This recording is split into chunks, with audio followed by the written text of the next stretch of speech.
one. What up, folks? Once again, it is indeed your boy Tim, the handsome liberal. We're going to be talking about President Trump in Georgia had a few things to say, and I do want to tackle it, but this likely will be controversial, and we're suggesting could be controversial because, make no mistake about it, it could lead to Trump going back to court for what many might say is the umpteenth time. We're talking about E. Jean Carroll. Many of you folks are aware that E. Jean Carroll has emerged victorious in regards to a defamation suit against President Trump twice. Now, let me give you the details on this for folks who may not know or folks who may have misconstrued what took place. E. Jean Carroll wrote a book detailing how President Trump allegedly groped her in some dressing room or something of that nature. Now, Trump denies what happened, fair enough, but she never actually took Trump to court for sexual assault. She wrote a book detailing what was her recollection of what happened. President Trump came out and stated the book belonged in the fiction section. It was complete lies. Never met the woman, did not know who the hell she was. She was making it all up, said a bunch of derogatory things about her looks, suggesting he would never have sex with her. She was not his type. And that prompted Ian Carroll to sue Trump for defamation. Not only being able to prove, yeah, you knew who I am, here is pictures of us together. And during the deposition, when Trump was shown a picture of her, he actually mistaked her for his ex-wife. So the idea that, well, she wasn't your type, but she looks like your ex-wife is a bit baffling. Nevertheless, she won $5 million from Trump. She won $5 million in defamation from Trump. He ended up doubling down, said a host of more derogatory things about her, started suggesting that maybe she was working for the Biden administration. She was some kind of Democratic plant. And this time she creamed him. $83.3 million in a second defamation suit. Well, why the hell are we talking about E. Jean Carroll? That's kind of old news at this point, even though Trump just placed a $91 million with an M, $91 million bond to appeal the case. Georgia. Trump was in Georgia this weekend. Here's some of the things he stated, and you'll know right where we're going when we read this quote. I just posted a $91 million bond on a fake story, totally made up story, based on false accusations made about me by a woman I knew nothing about. Didn't know her, never heard of it. I know nothing about her. He continued on. Her lawyers are big Democratic operatives. The judge was a disaster. So obviously you probably are aware why we're bringing this up. It could easily be a third defamation suit. The idea that E. Jean Carroll or her lawyers were Democratic operatives, where's the evidence of that? So we're going to bring up, that's the first topic we're talking about. Should Trump leave E. Jean Carroll alone? I mean, he's already lost in court, at least in civil court. She was able to convince a jury that he did do something to her. So for him to keep suggesting that it's fake and she made it up, it's no longer alleged at this point, folks. He actually has been found liable in court. Should he leave E. Jean Carroll alone? Because at this point, she likely has a third defamation case against him, and that's assuming the damn judges and the attorneys involved don't jump in also, because he's greatly defaming them, saying things also. Now, second question is totally off this topic. Totally off, but I do want to hear your take on E. Jean Carroll. That's why we came to talk to the folks. Trump has made it clear. The overwhelming majority of immigrants coming in this country, particularly under the Biden administration, are harmful to this nation. Yeah! DJ Julio, thank you. Trump has made that clear. Whether we're talking about they're not sending us their best and brightest, they're sending rapists and murderers, vermin, poisoning the blood of this nation, or simply suggesting that their arrival is a full-on invasion. I want to ask you folks, do you believe the overwhelming majority of individuals coming to this country are coming here to do harm, whether harm to the American country as a whole or violence being bestowed upon its citizens? Do you believe the overwhelming majority of immigrants coming here are coming to do harm? Those are our two topics. As always, the program shall forever remain MAGA friendly in its entirety. Been that way since day one. We don't block, ban, or censor anyone. Liberals are welcome, but we don't block, ban, or censor anyone. It's an uncensored format. That is how we always have done it. So we'll go straight to the comments. A lot of folks are saying yes. Yes, immigrants that come here, the ones that have came here under the Biden administration, whether seeking asylum or entering outright illegally, the majority of them have come to do harm to America and potentially bestow violence on its citizens. I see folks in the comments saying yes. Going straight to the box, and Donna Bemba, love you too. Thank you for the participation and the support. Going to the box. We'll start right off with Mr. Happy. Good afternoon, Mr. Happy. Now, whoa, Kent, thank you for the open book. That's the type of program we like to run here. How are you? I'm doing good. So what say you, Mr. Happy? Do you believe the majority of folks coming here, whether illegally or seeking asylum, are coming to do harm? I actually have an answer for your first one, and I'll get to the second one. Okay. Yes, he should leave her the fuck alone, because at this point it's getting kind of sad. Now you're talking about Trump should stop talking about E.G. and Carroll. Yeah. Why do you think he continues with that? You can't take a powerful woman. Oh, so you're suggesting that Trump may have an issue with women in positions of power? Well, it's obvious what's going on with all this stuff in New York and in Georgia. Yeah. When you talking about Fannie? You talking about Fannie Willis in Georgia? Yeah. Yeah. Well, Trump has but that's not. Yeah, but what's happening with Fannie Willis? I don't think that's Trump being misogynistic. Trump has a problem with anyone that's prosecuting him. He's attacked a bunch of male judges, Jack Smith, Merrick Garland. He's went after men too. I actually disagree with the whole thing that's going on with in Georgia. If is about thing as well. So it's, as for the second thing. Hold on, hang on. You said you disagree with what's going on in Georgia. Do you mean that you believe Trump is being railroaded and he didn't do anything wrong down there? I'm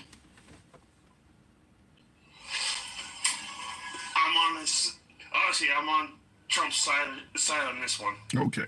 So, because they're going after him for a few things. First of all, the fake elector scheme, which a lot of folks working for the Trump campaign has already pled guilty to, like his attorney Sidney Powell and a couple other ones, but also contacting the governor in the middle of an election and saying, I need you to find me 11,000 votes. Do you think that's kosher? You think that's okay? Not really, no. I don't think it's cool. Okay. But not criminal. But not criminal. All right, fair enough. What about, is it possible, do you see it being, because they're leaning towards suggesting that him calling the governor and this stuff was pressuring election officials. Do you see any pressure coming from that? You get a call, you're working on verifying an election, all of a sudden somebody advises you that the president is on the line. Do you see any pressure coming out of that?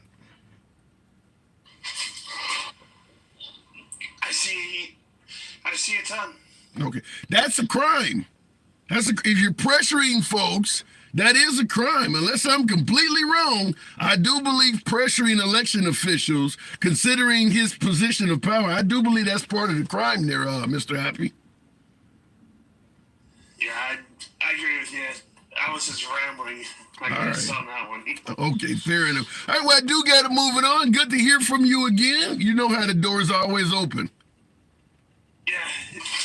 All right, thank you. Real quick, go ahead.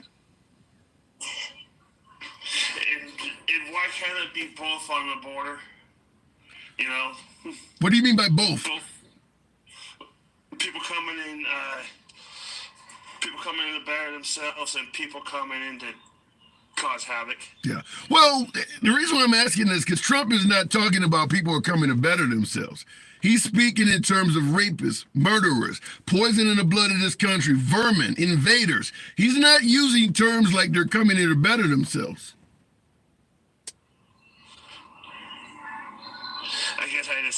I guess I just see both sides of the coin on this one. Okay. And you should. All right, Mr. Abbey, appreciate you coming in. All right, moving the program on. Plenty of jobs pressure their employees to a level. Like, for instance, if you're in a position of power, there is a line you can cross. So, hey, listen, and that's what has to be litigated in court. But when you say jobs pressure the employees, the people of Atlanta don't work for Trump. He has no business calling the people of Atlanta. They're not his employees. So I get your point, but that doesn't quite compare to this situation. Going back to the box, conservative Carla, love the name. Good afternoon. So, good afternoon, conservative Carla. Hey, how you doing? I'm doing good. You been listening in? Yes, sir, I have. I actually only have like a few minutes because I have to head to an appointment, but I did just want to join in. I did want to say about Eugene Carroll. I personally, my belief, my opinion, can you hear me? Loud and clear. Loud and clear. Okay, cool. With Eugene Carroll, I don't believe that at all. I think New York is a very liberal state. It was a civil suit.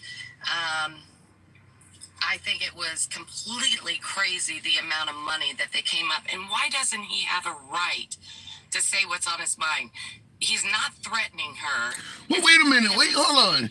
He's not just saying what's on his mind. He's talking about her looks. He's saying she's a Democratic operative. He's saying the judges are corrupt. He's not just saying what's on his mind. He's making claims that he does not have evidence to back up. That's where they're getting him for defaming. He said her book belongs in the fiction section. Where's the evidence that what she said is false? She took you to court, and the jury believes her. Yeah, and I kind of see them. So let me explain where I'm coming from. Sure. Is if you have an opinion about somebody or something, you have every right to say that. Just because he says something about her looks or he says something about the judges, and I do believe that there are a lot of blue judges. I call them blue people, blue judges that are backed up by Soros funds. Are there any red ones? Fair trial. Are there any red judges? Are there any red judges? Oh, I'm sure that there's some. All right, keep going. Yeah. Okay. So I don't believe that there's a place really for a person to get somebody like Trump in New York. That was a liable suit. That was somebody coming up and saying, hey, he did this to me 25 years ago. He really was not able to bring in any kind of defense at all. There wasn't anybody like on his side. It was pretty much decided for him. See, Osby, yeah. Let me interrupt and just say this. E. Jean Carroll was not trying Trump for rape. She wrote a book detailing her events. If Trump had just simply said, I don't know what she said, I don't recall this woman, and left it at that, she would have wrote a book that a few people would have read, and that would have been the end of it. By him jumping, because she never pursued him on rape charges. He didn't lose anything, wasn't convicted of rape at all. She never pursued him on rape. What she pursued him on is his claim that everything she said in her book was a lie and it was all fiction. And then, which includes, What's wrong with that? because he said he never knew her, and she produced pictures of them together. So of them meeting at a club. Or That ain't how it was, though. You actually knew something. I don't know you. I'm talking to you. Okay. I don't know you. But they also reenacted a law in order for Trump or for her to sue him. And I'm sorry, she's kind of a nutcase. I saw her on one of the shows where she was saying, oh my God, we're going to go on a shopping spree and we're going to do all these crazy things with the money. And no, I don't. I think the whole story with E. Jean Carroll, as my personal opinion, was completely made up. And because he was tried in New York City with liberal judges, prosecution, and people, that's why he was found guilty, because I do believe that there is a great amount of people who are just trying to take him out. Okay. As far as like, what was the other? Hold on. Let me just say this in regards to what you said. You believe New York and folks are just trying to take Trump out. So he loses a defamation lawsuit of $5 million because New York is corrupt. Why would you then double down under the same system and start criticizing everybody again, exposing it? Right now, we're on a potential third lawsuit. If you believe New York is corrupt and they're just out to get you, why keep doing that? Why can't he do that? Because it costs money. But you know what? There comes a point where it's either it's about money or it's a fundamental right to be able to speak your mind. Okay. E. Jean Carroll has spoke her mind. Why can't Trump speak his mind? Why can't he say, I just paid $91 million, or I have to pay $91 million, which he's going to appeal. That amount of money that he was charged is completely crazy, over the top amount of money that he was being charged in. Why can't he say what's on his mind? We got to think about free speech. He has every right to say what's on his mind. Damn be the money. But it's a figure of, if somebody came after me and did something like that, I would be hell-bent, and I would have every right to say what's on my mind. I'm just saying, for future, for you, for the people of America, we have every right to say what's on our mind. And we shouldn't have to fear a government or a judicial system that wants to come back at you and sue you because of what you say. For example, I just saw Letitia James being booed by firefighters in New York, and because she was being booed, she's going after the firefighters. And they're doing like that. It's crazy. Wow. So what I'm saying is, why don't we have a right to say what's on our mind? Maybe I appreciate him a little bit more because he isn't fearful. Hold on, hang on. This is when I don't get, conservative Carla. And I agree with you that you should be allowed to have free speech. But Trump doesn't even entertain that himself. When Hollywood goes after him, free speech, or comedians talk about him, free speech, he goes after them too. He attacks folks. But you know what? They also made him.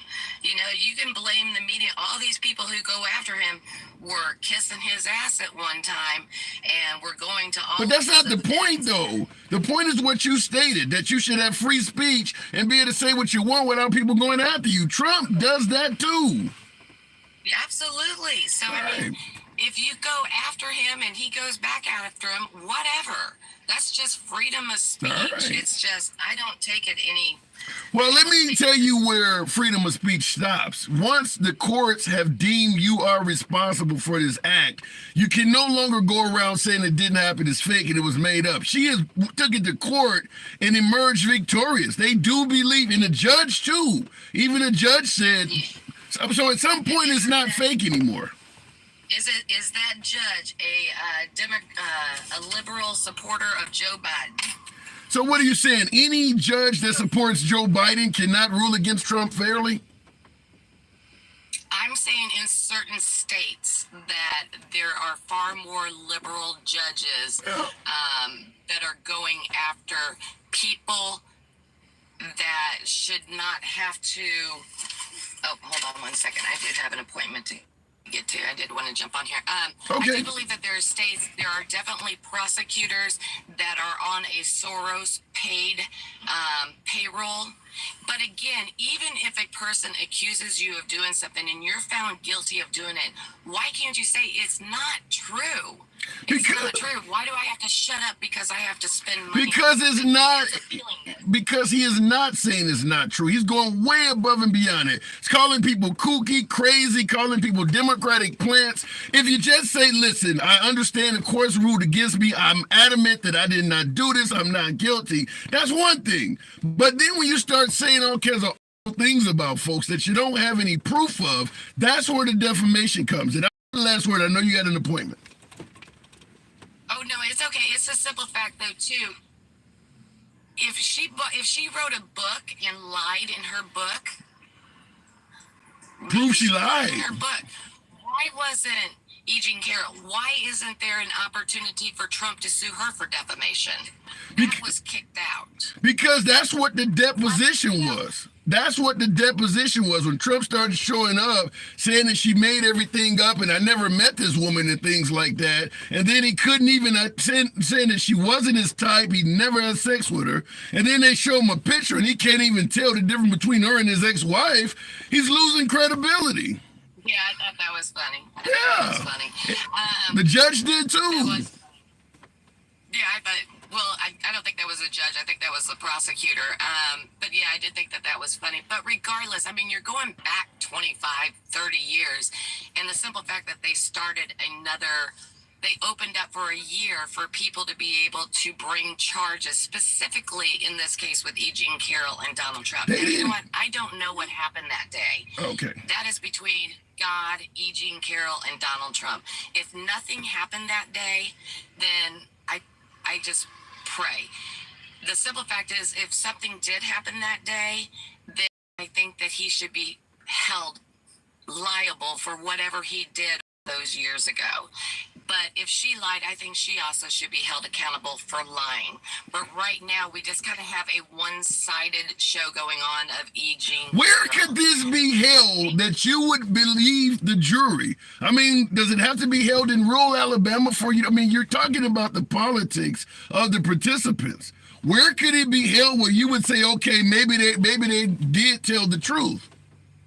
Definitely not in New York. Definitely not like in Washington, D.C.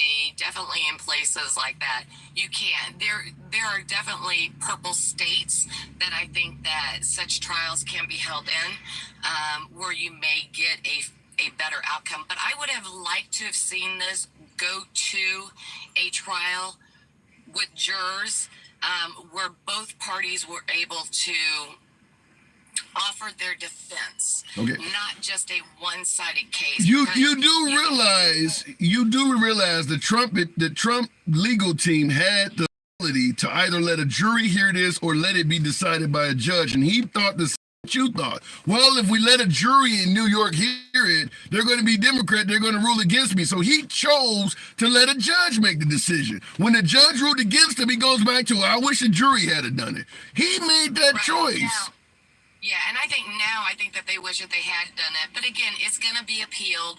I don't think he's going to be responsible for all that money.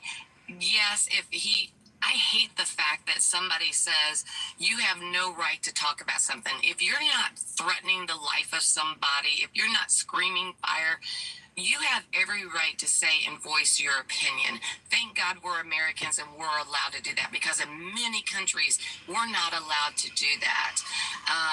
And I am so thankful for just being an American citizen and you and I being able to have this conversation. I appreciate you so much. I did want to say there was another topic that you were talking on. Yeah, I might have to move it on because I gave you plenty of time. But look, anytime you can come back. I do got to move it on, though, Carla. I appreciate it. We kind of went over. You're an amazing individual, and I love the way you open all this up. Thank you so much for your time. God bless you, and may you have a wonderful day. Thank you. Thank you very much for that. All right, going back to the box. Now, what my last caller said, I humbly agree with as well, that you should be entitled to free speech. What I disagree with, before we go back to the box, is this. Why have we gotten to a point in this nation? Yeah, Leslie, thank you for the hat and mustache. Appreciate that. Why have we gotten to the point now where a judge can no longer rule on a case based on their politics? Listen, I'm an African American. Am I going to claim that if I get arrested in a rural part of rural Alabama, deep South Louisiana, that it is impossible for me to get a trial? Where does it end? Where does it end? I lean left politically. No Republican can judge me. Where does that end? Because there are Republican politicians and Democratic politicians like Menendez, Senator Menendez, Democrat, that's going to probably be dangling from a noose by the time the courts are done with him. Is he able to say that no Republican judge can oversee his case because he's biased? Where does that end? How do we trust the legal system knowing that every single judge out there leans left or right? Every one of them. What does that open the door to? Thank you for the eyes, Grandma. Going back to the box. Does anybody see that becoming problematic if you start accusing a judge of being impartial due to his politics? Where does it end? Going back, appreciate you guys that are holding on. Sirkin Supper Club. It's a mouthful. Tap the screen, get your boy on up to 30,000 likes. Asking that question, and we talked about the E.J. Carroll case, but I'm also asking, based on Trump's words, rapists and murderers, he assumes some of them are good people, but rapists and murderers, vermin, poison the blood of this great nation, and a full-on invasion, do you believe the immigrants, talking millions of them under Biden, that have come to this country either seeking asylum or outright illegally, are here to harm this nation and bestow violence upon its citizens? Sirkin Supper Club, what say you? Good afternoon. Sirkin, are you there? All right, we'll move it on.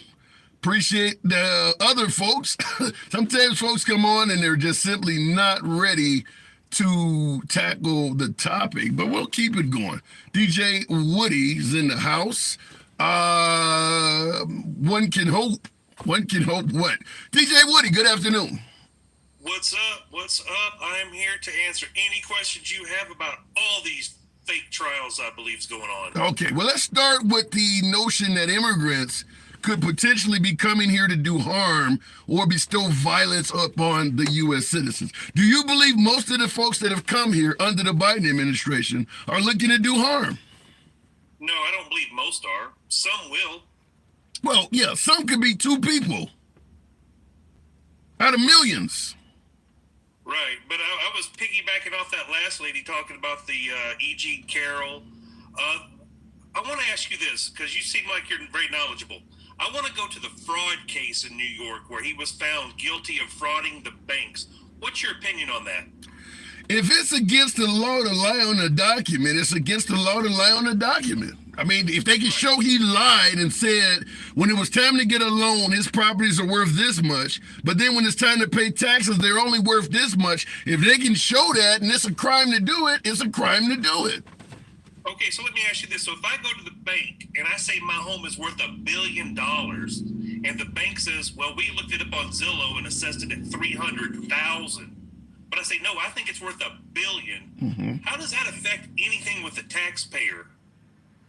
Well, if I go to the bank and let's say I'm as wealthy as Trump, which I'll never be, but let's say I'm as wealthy as Trump and I go to the bank, apply for the same loan, but I tell the truth, I'm going to get terms that are far more negative compared to his because he benefited from lying. So I'm the victim of what he did. Okay, so in Trump's world, he's not going to go to the bank and talk to the loan officer at the front counter, right? As long as you sign the document, it doesn't matter who gave it to who. Your signature is on the bottom of it. Okay, so I sign a document saying my home is worth $1 billion, but the bank comes back and says, no, we believe it's only worth $300,000, but we'll loan you up to $150,000 because we assessed your value. How am I frauding them if I accept the loan at $150,000? Well, that's not the end of the story, though, Woody. what the loan you took to the bank, when you told them your property was worth this much to get that loan, you didn't tell the IRS the same thing. You told one person one thing, you told the IRS something different. Now remember, bank loaning officers can collude with lenders to make shit work. It ain't right when they do it either, but you can get folks to collude with you. And Yeah, go ahead. yeah, I understand that, but I'm okay. So there's two different things here. There's when I'm getting a loan from the bank where I tell them I believe my home is worth $1 billion, but that doesn't affect how much I pay taxes on it because the tax man tells me how much I owe for taxes. As long as I'm paying the tax man what I owe him, that's different. But if I tell the bank I believe my home is worth $1 billion, and they tell me no, it's 300,000, and then they loan me $150,000, how did I fraud them? Well, that's the point. You got one of Trump's, what do you call him? The not the adjuster, but the person that comes out and evaluates your property. I can't think of the term. Appraiser. The appraiser, yeah, because I used to be a landlord myself on a considerably smaller level in Chicago. I had a few properties, and when I would refinance or things like that, take out a loan, somebody come out, they do the square footage, they go into all the rooms and things like that, and make a determination of value. One of Trump's appraisers testified during that trial that when he showed up, he was told Melania Trump is in the room and she's indisposed, and he just wrote some shit down. They admitted that they didn't do a real appraisal. So they just took his word for it, which is wrong on their end. So when I read the 92-page ruling, because I was kind of caught off guard, so instead of listening to what the media was saying, I wanted to go actually read what the judge wrote. And in the 92-page report, he writes in there that this witness from the bank came on, and the bank says that Mr. Trump showed them a $6 billion statement. They assessed him at $2.8 billion based on their actual assessments because they actually looked at his bank accounts and verified how much cash he had, and then they discounted his properties to $2.8 billion, and then on top of that, they slashed that by 50 to 75%, and then only loaned him $200 million at a rate they deemed was worthy of offering him because they said to the judge they wanted him as a client because they could use him and his influence to get other whales, they call them. And that's the point, and that is the point, because of Trump. So how are they frauded? Because they're not telling the truth on the documents. Just because everybody's happy at the end, a bank made a loan based on fraudulent information, but they were happy to do it because they got a client like Trump. That's what happened. Right. Okay. So I will agree with you that his statements could have been inflated. But we're talking about real estate values that are really subjective, but not based on fact.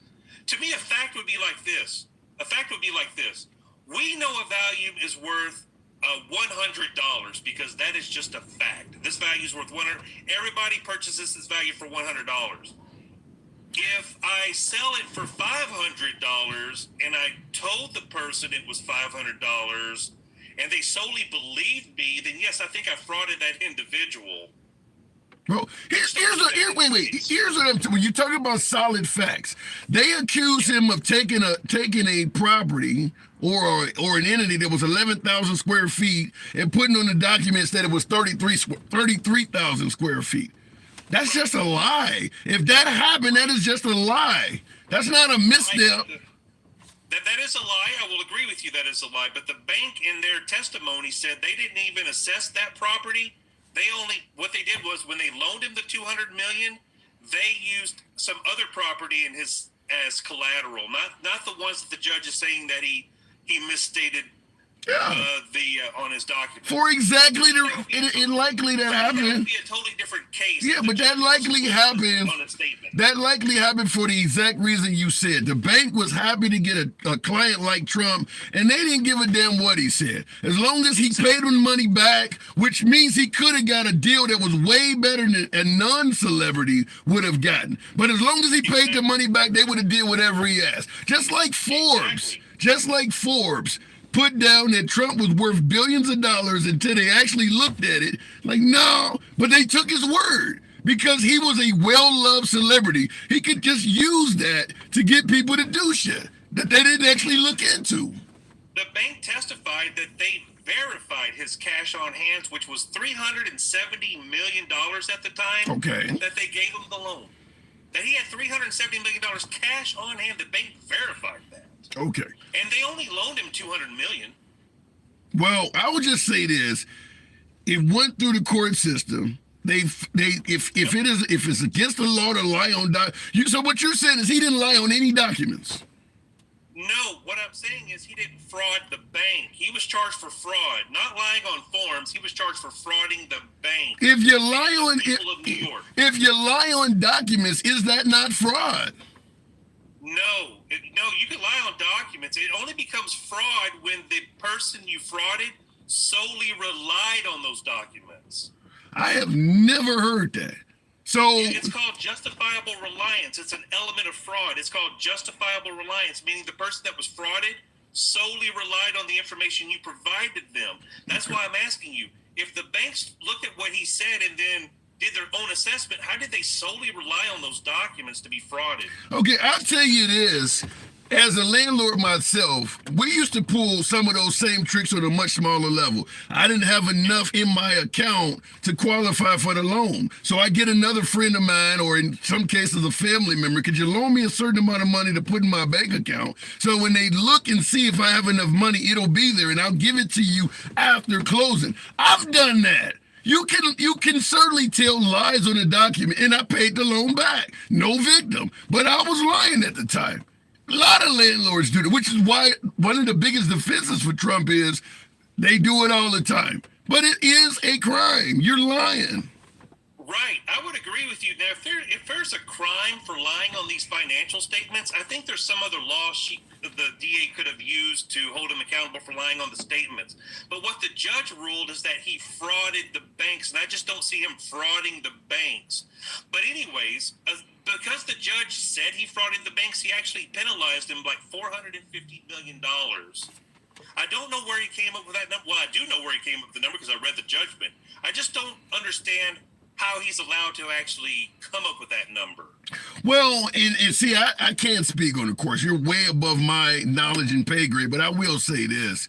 Just like the example I use all the time is if you end up getting a speeding ticket, you go to court to protest a $100 speeding ticket, and the entire time you're in court, you're insulting everybody there, calling the cops all kinds of frauds and insults. Think you're going to get out with only paying $100? Or do you think the judge is going to find a way to inflate your fine?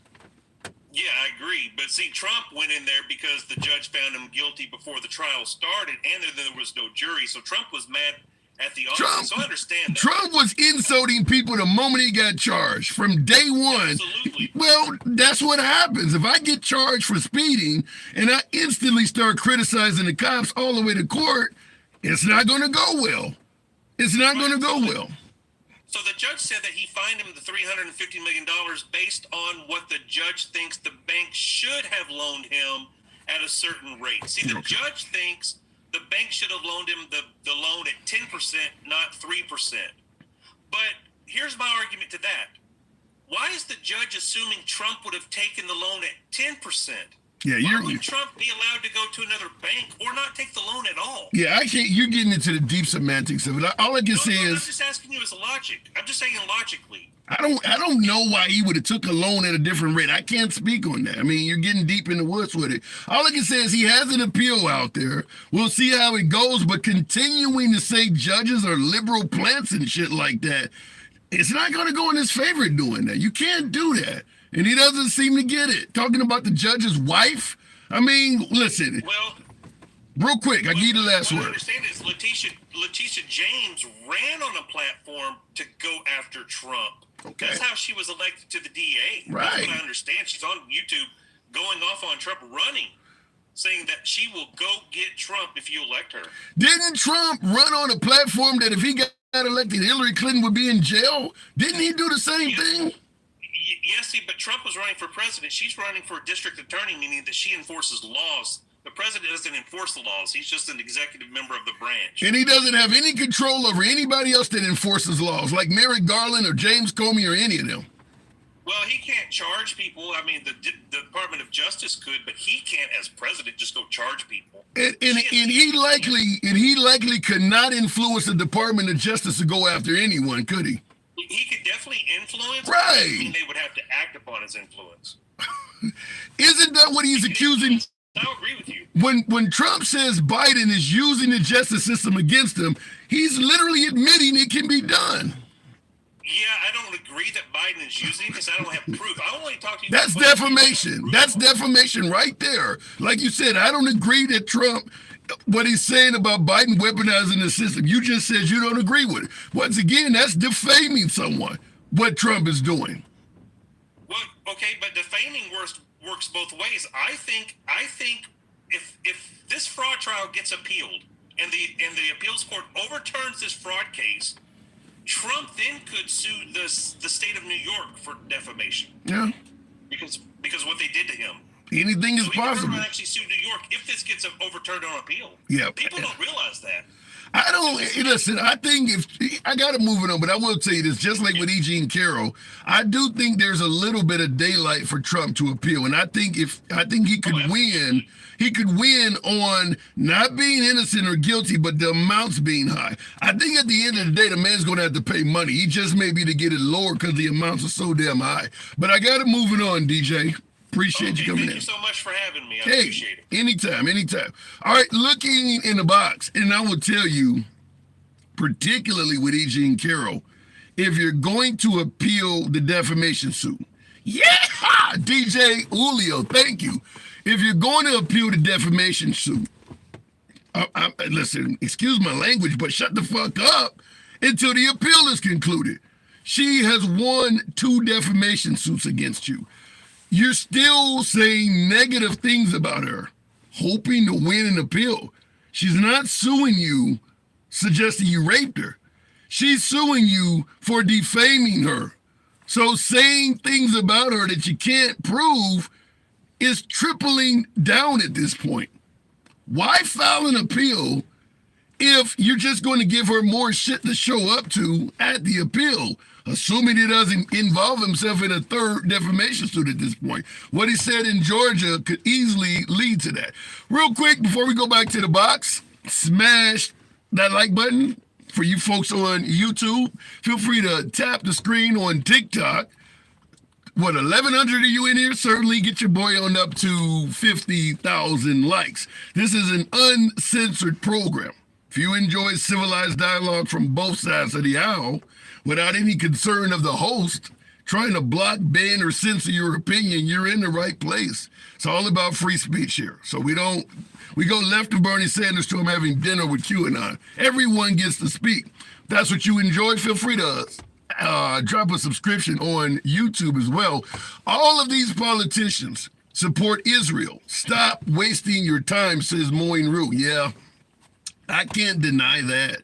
If you believe the Palestinians are being mistreated, you don't have a dog in this race between Trump and Biden. If that's your sole issue you're voting on, is you believe the Palestinians are being mistreated, neither one of these candidates are going to do what you need. You might get an inkling more from Biden because he is being critical, even though there's no action behind it. He is being critical of Netanyahu. But Trump recently stated he believes Netanyahu should, quote unquote, finish the job. So those are your choices. Going back to the box, make America great again. Yes, sir. In the comments, Electric Wolf. Good afternoon. Welcome to the program. Wolf. Handsome, how are you? I'm doing good. We're talking about a potential of a 3rd defamation suit coming from E.G. and Carroll. Why won't he be quiet about this? Well, I mean, he doesn't believe, he thinks it's all bullshit, just like a lot of people do too. See, I kind of push back on what you were saying about shutting the hell up on the judges and stuff like that. Because, you know, when it's so obvious that they're railroading you, and I just think it's good that he does that.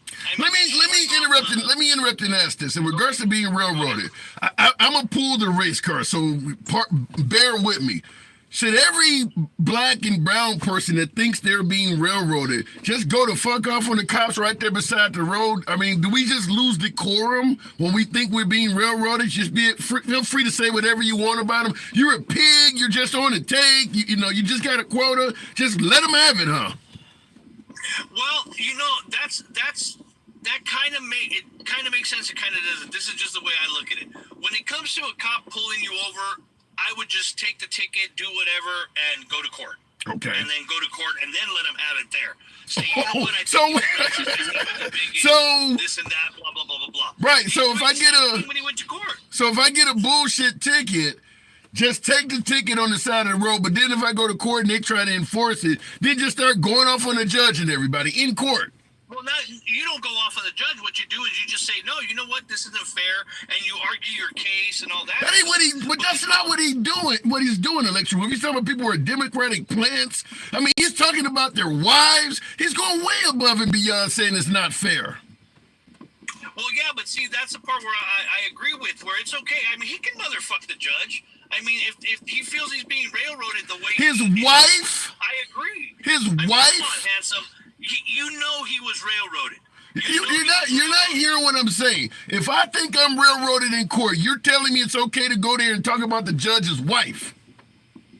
Yeah, fuck her too. I mean, that's the thing. She married the scumbag. That's the thing. I mean, the thing is that they are what they are. I mean, he didn't call her a whore, right? I don't. The crazy thing is, you got to first check with me to make sure he didn't do that because he is that wild. He called her something. I mean, he probably called her a Democrat, or he was working with a Democrat, which she probably was. So he's not really defaming her. He's just calling her out for what she is. Wolf, it's the same thing with the judge. Wolf, she's not even in the courtroom.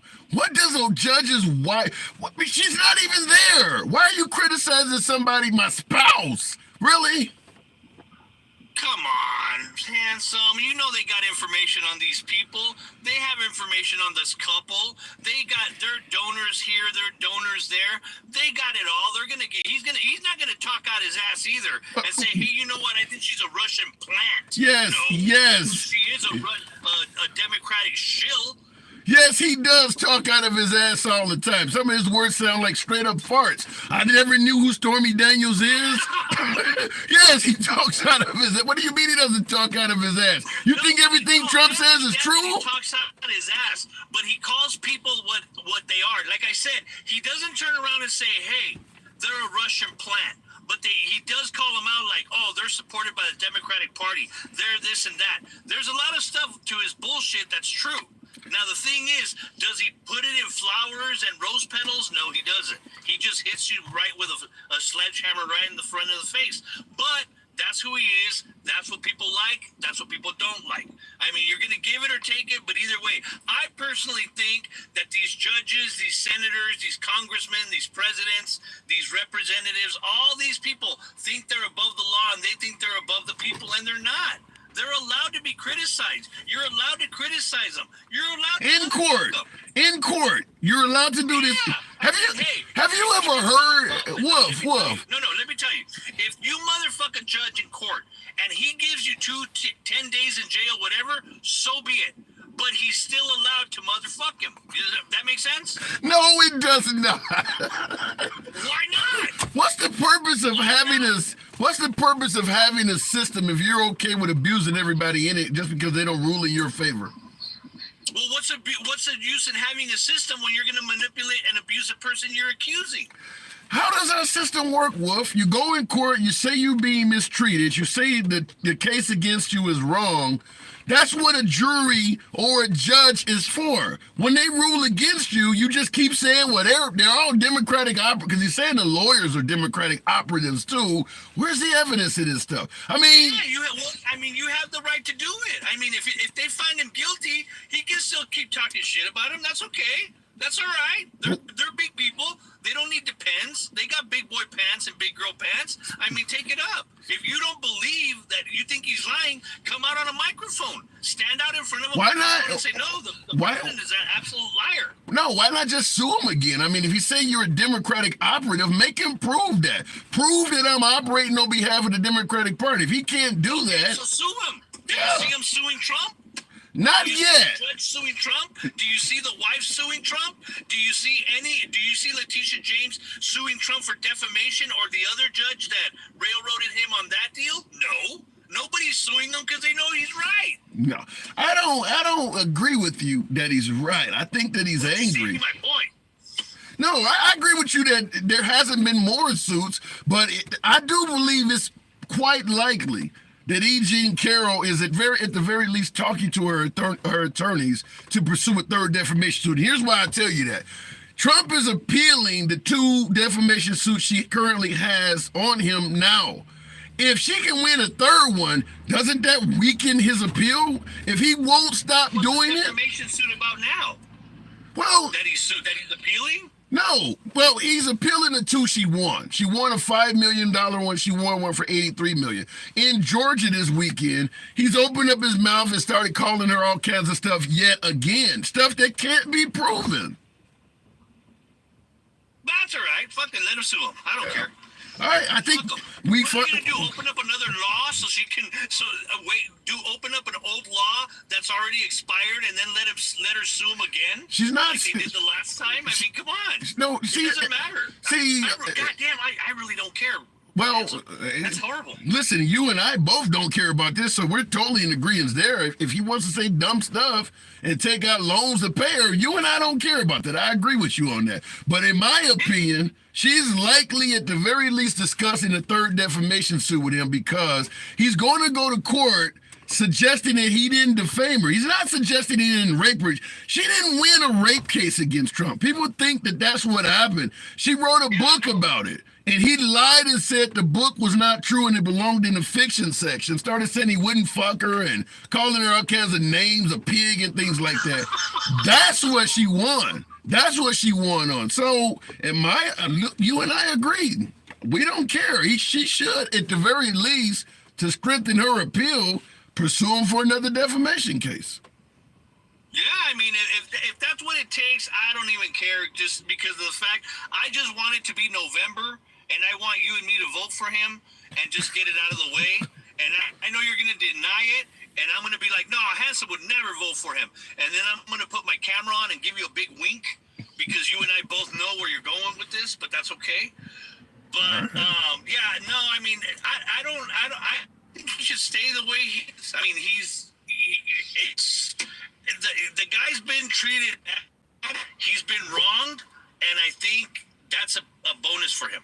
All right.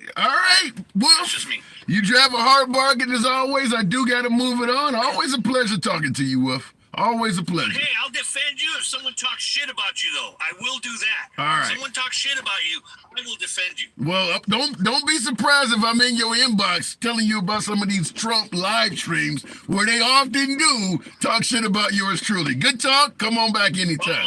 You call me. I'm there. All right. Moving the program on.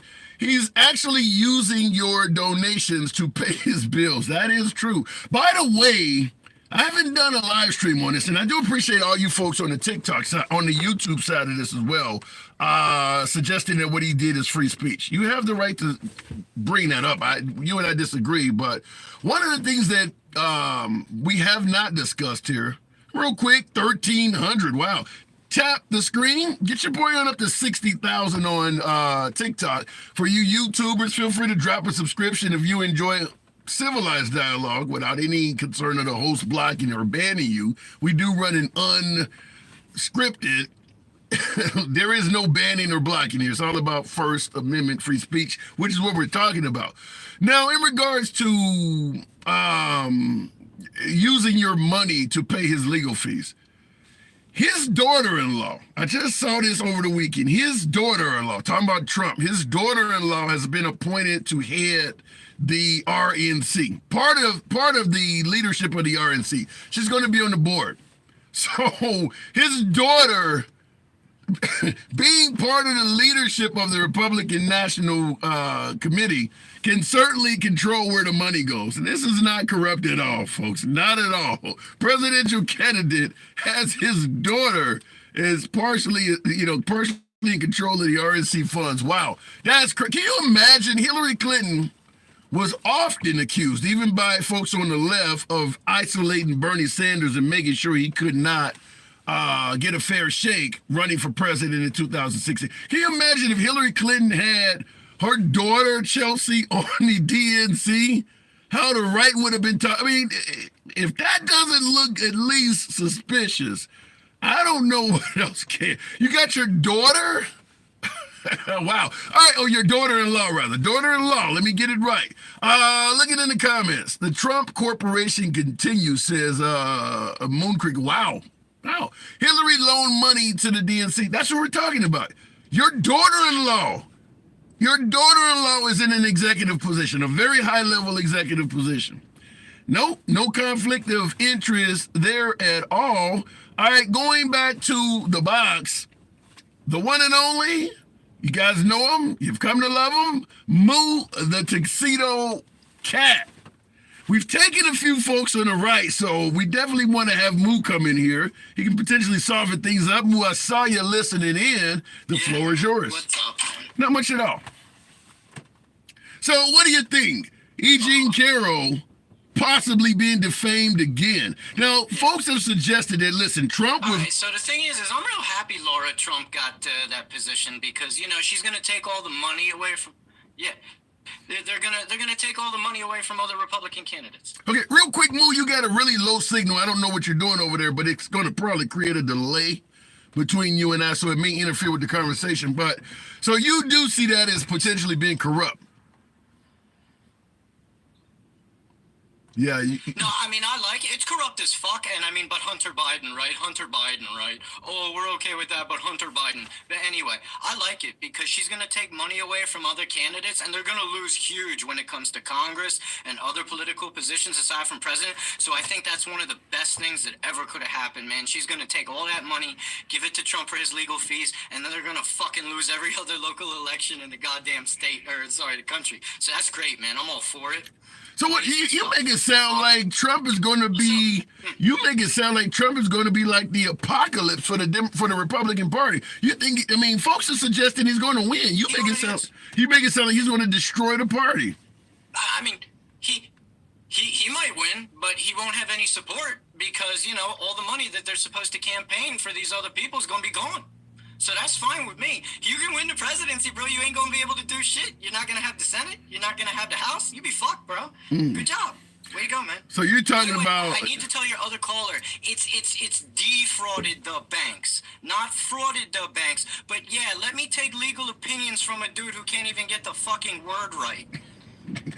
Yeah, but so what do you think about that? And just to go off the rails a little bit and talk about that case, a victimless crime, what say you? So when you give out loans like that and people lie about their assets, that raises interest rates on regular people because the bank won't recoup the money that they lend out because they can't set the proper interest rates. That raises interest rates for regular people like me and you. So no, it's not a fucking victimless crime. MAGA just doesn't know who shit works. That's why they think it's a victimless crime. Yeah, you make a good point. I've said something similar, that even though Trump satisfied the loan, he received terms that would have been much better than if he had told the truth. So essentially the bank did not profit off him as much as they should have. Yeah, I mean, you know, of course, MAGA doesn't understand any of this bullshit, right? Just like they think that frauded is the word to use instead of defrauded, or that grape is okay, right? You had the last guy on here saying how good a person Trump is for being grape, and he's being railroaded. So no, he didn't get convicted or however you want to put it for grape, but it did in fact prove that he did commit grape and assault, because he was saying what's in the book isn't true, but it is though. So that means he did commit grape. He did commit assault. So yeah, he got held responsible for grape and assault. You guys support a rapist. Congratulations. You're great people. Okay. So at the end of the day, so you do because a lot MAGA absolutely believes Trump is innocent and she just making all this shit up. But it's obviously you think otherwise. You know, MAGA also believes JFK is going to come back from the dead in Texas. They're idiots, dude, and they gaslight you. You know, this is why Trump should not debate, why Trump should not debate Biden, right? Because these people don't argue in good faith. They gaslight you the whole time. They lie the whole time. They don't say things that aren't true, and you're not going to sway any of them over to your side. They're a waste of fucking time and life, so why bother? Yeah. So, but wait, let me respond to this, because this came from YouTube. The boss says the banks don't just loan out millions of dollars without doing their homework. So the notion is that Trump didn't do anything wrong. The banks looked into his finances, looked into his paperwork and everything, did their homework and determined he was legit for the loan. Didn't do anything wrong. Letitia James is just making it all up. I mean, maybe that's your opinion, but that's not the eyes of the law, right? If I had to guess, I'm guessing the banks are protected by the law in that sort of situation. And I don't know what those laws are, but I'm willing to bet you any amount of money that the banks have protection in those sort of situations and the citizen does not. And you know who you can hold responsible for that?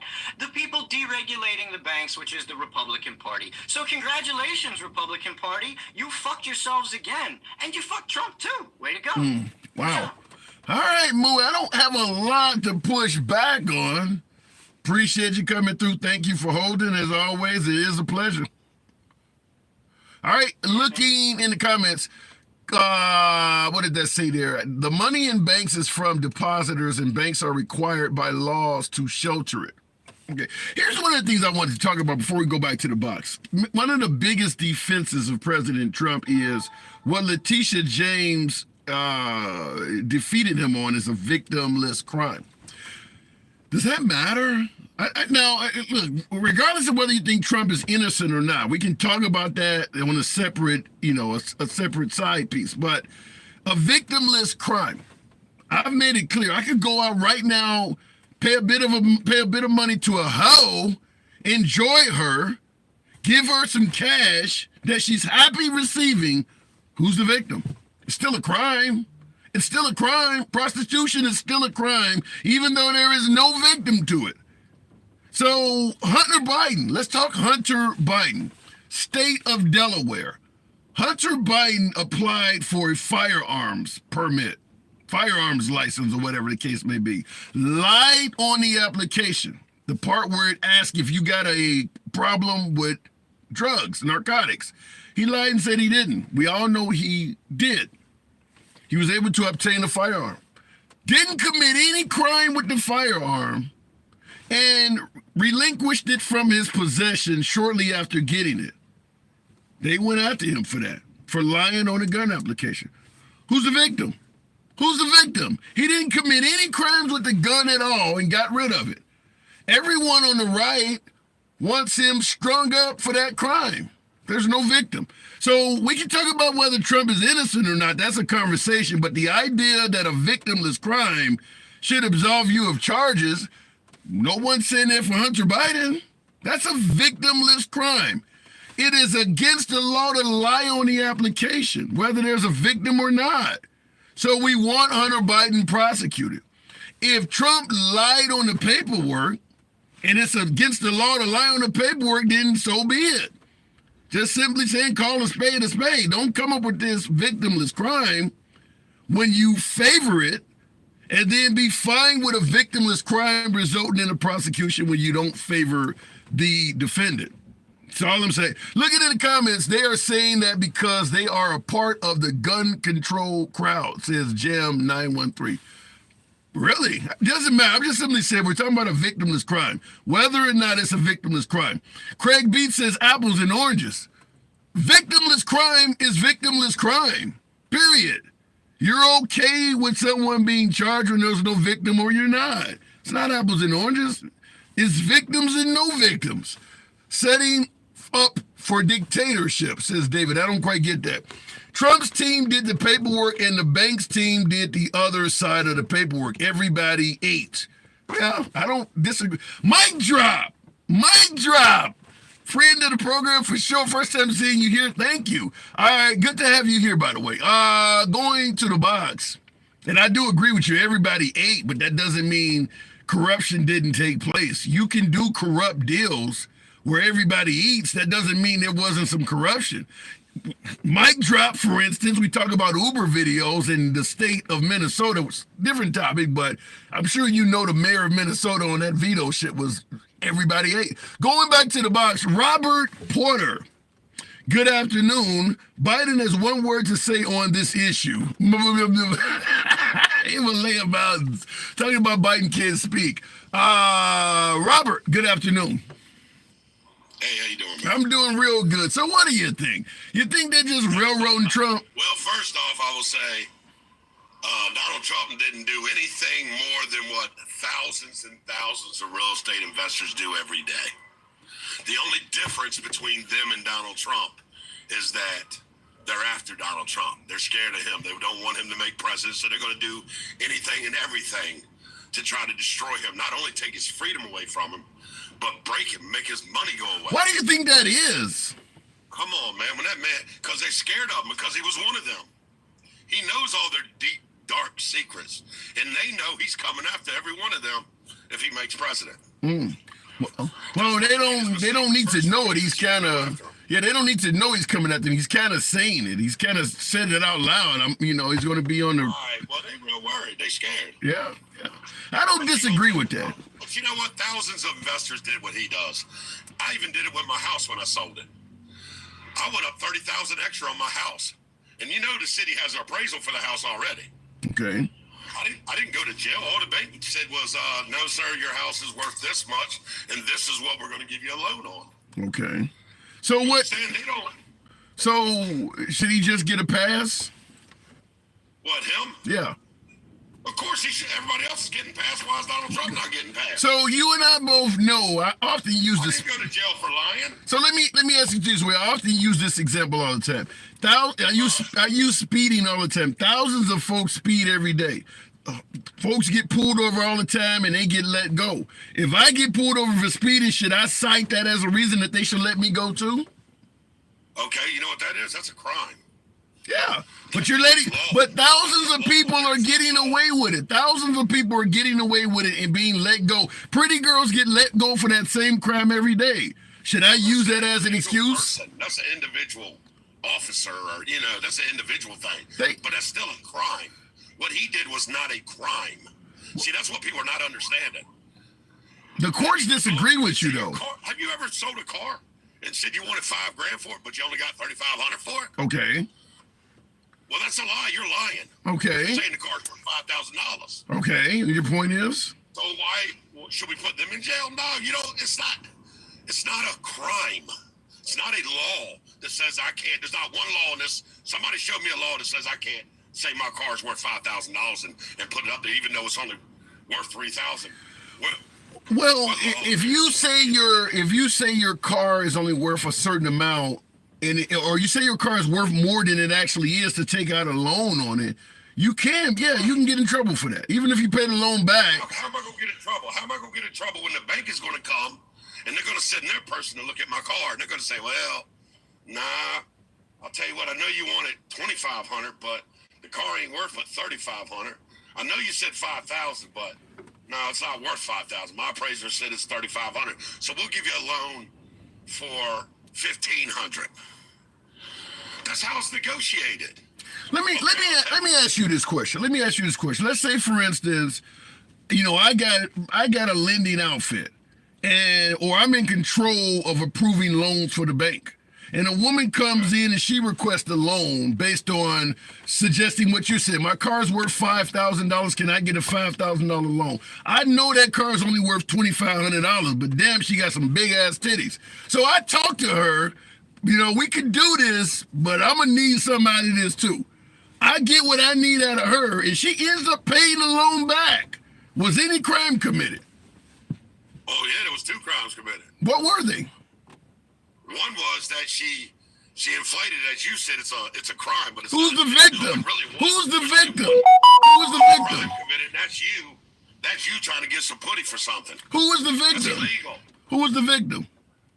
She is, really. How? She got her loan. But she's still the victim because you used something to get that. Yeah. You use that loan. Now we're getting somewhere. You lied and you what's the word I'm looking for?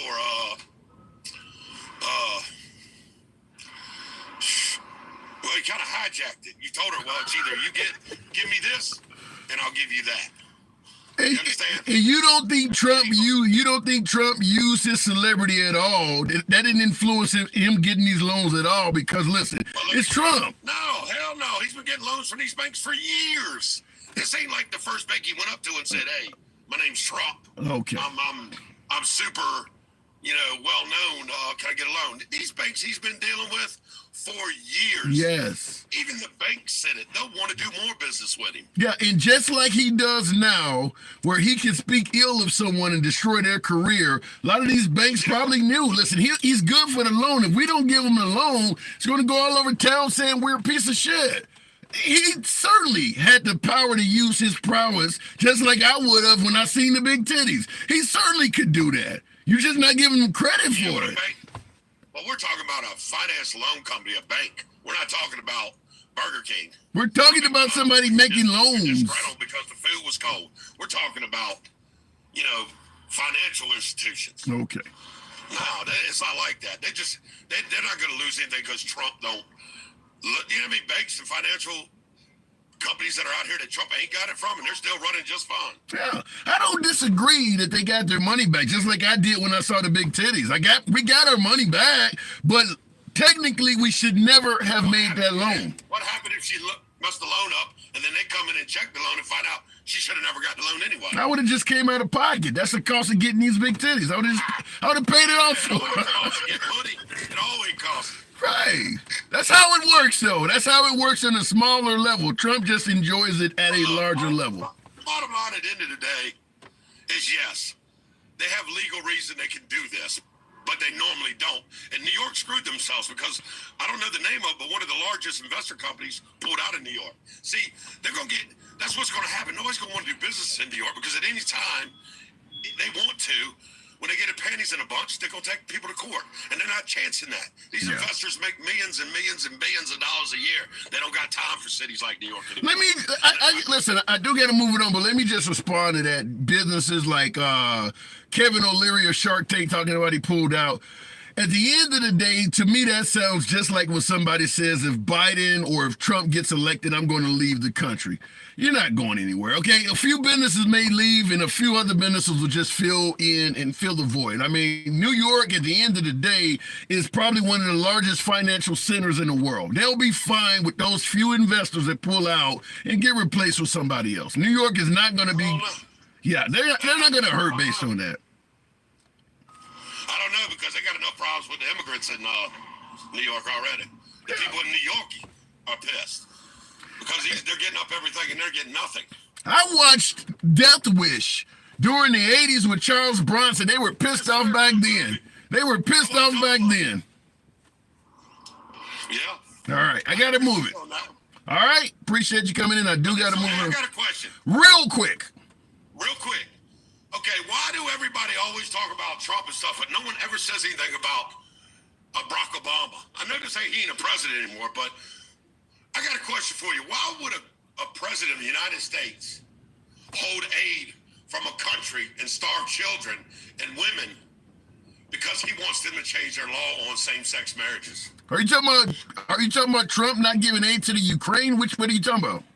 I'm talking about Obama holding aid from Africa because he wanted them to change their law on same-sex marriages, and they wouldn't do it. But that law was so important to him that he was willing to starve children and women in Africa. Well, the answer to that is simple. We sanction countries all the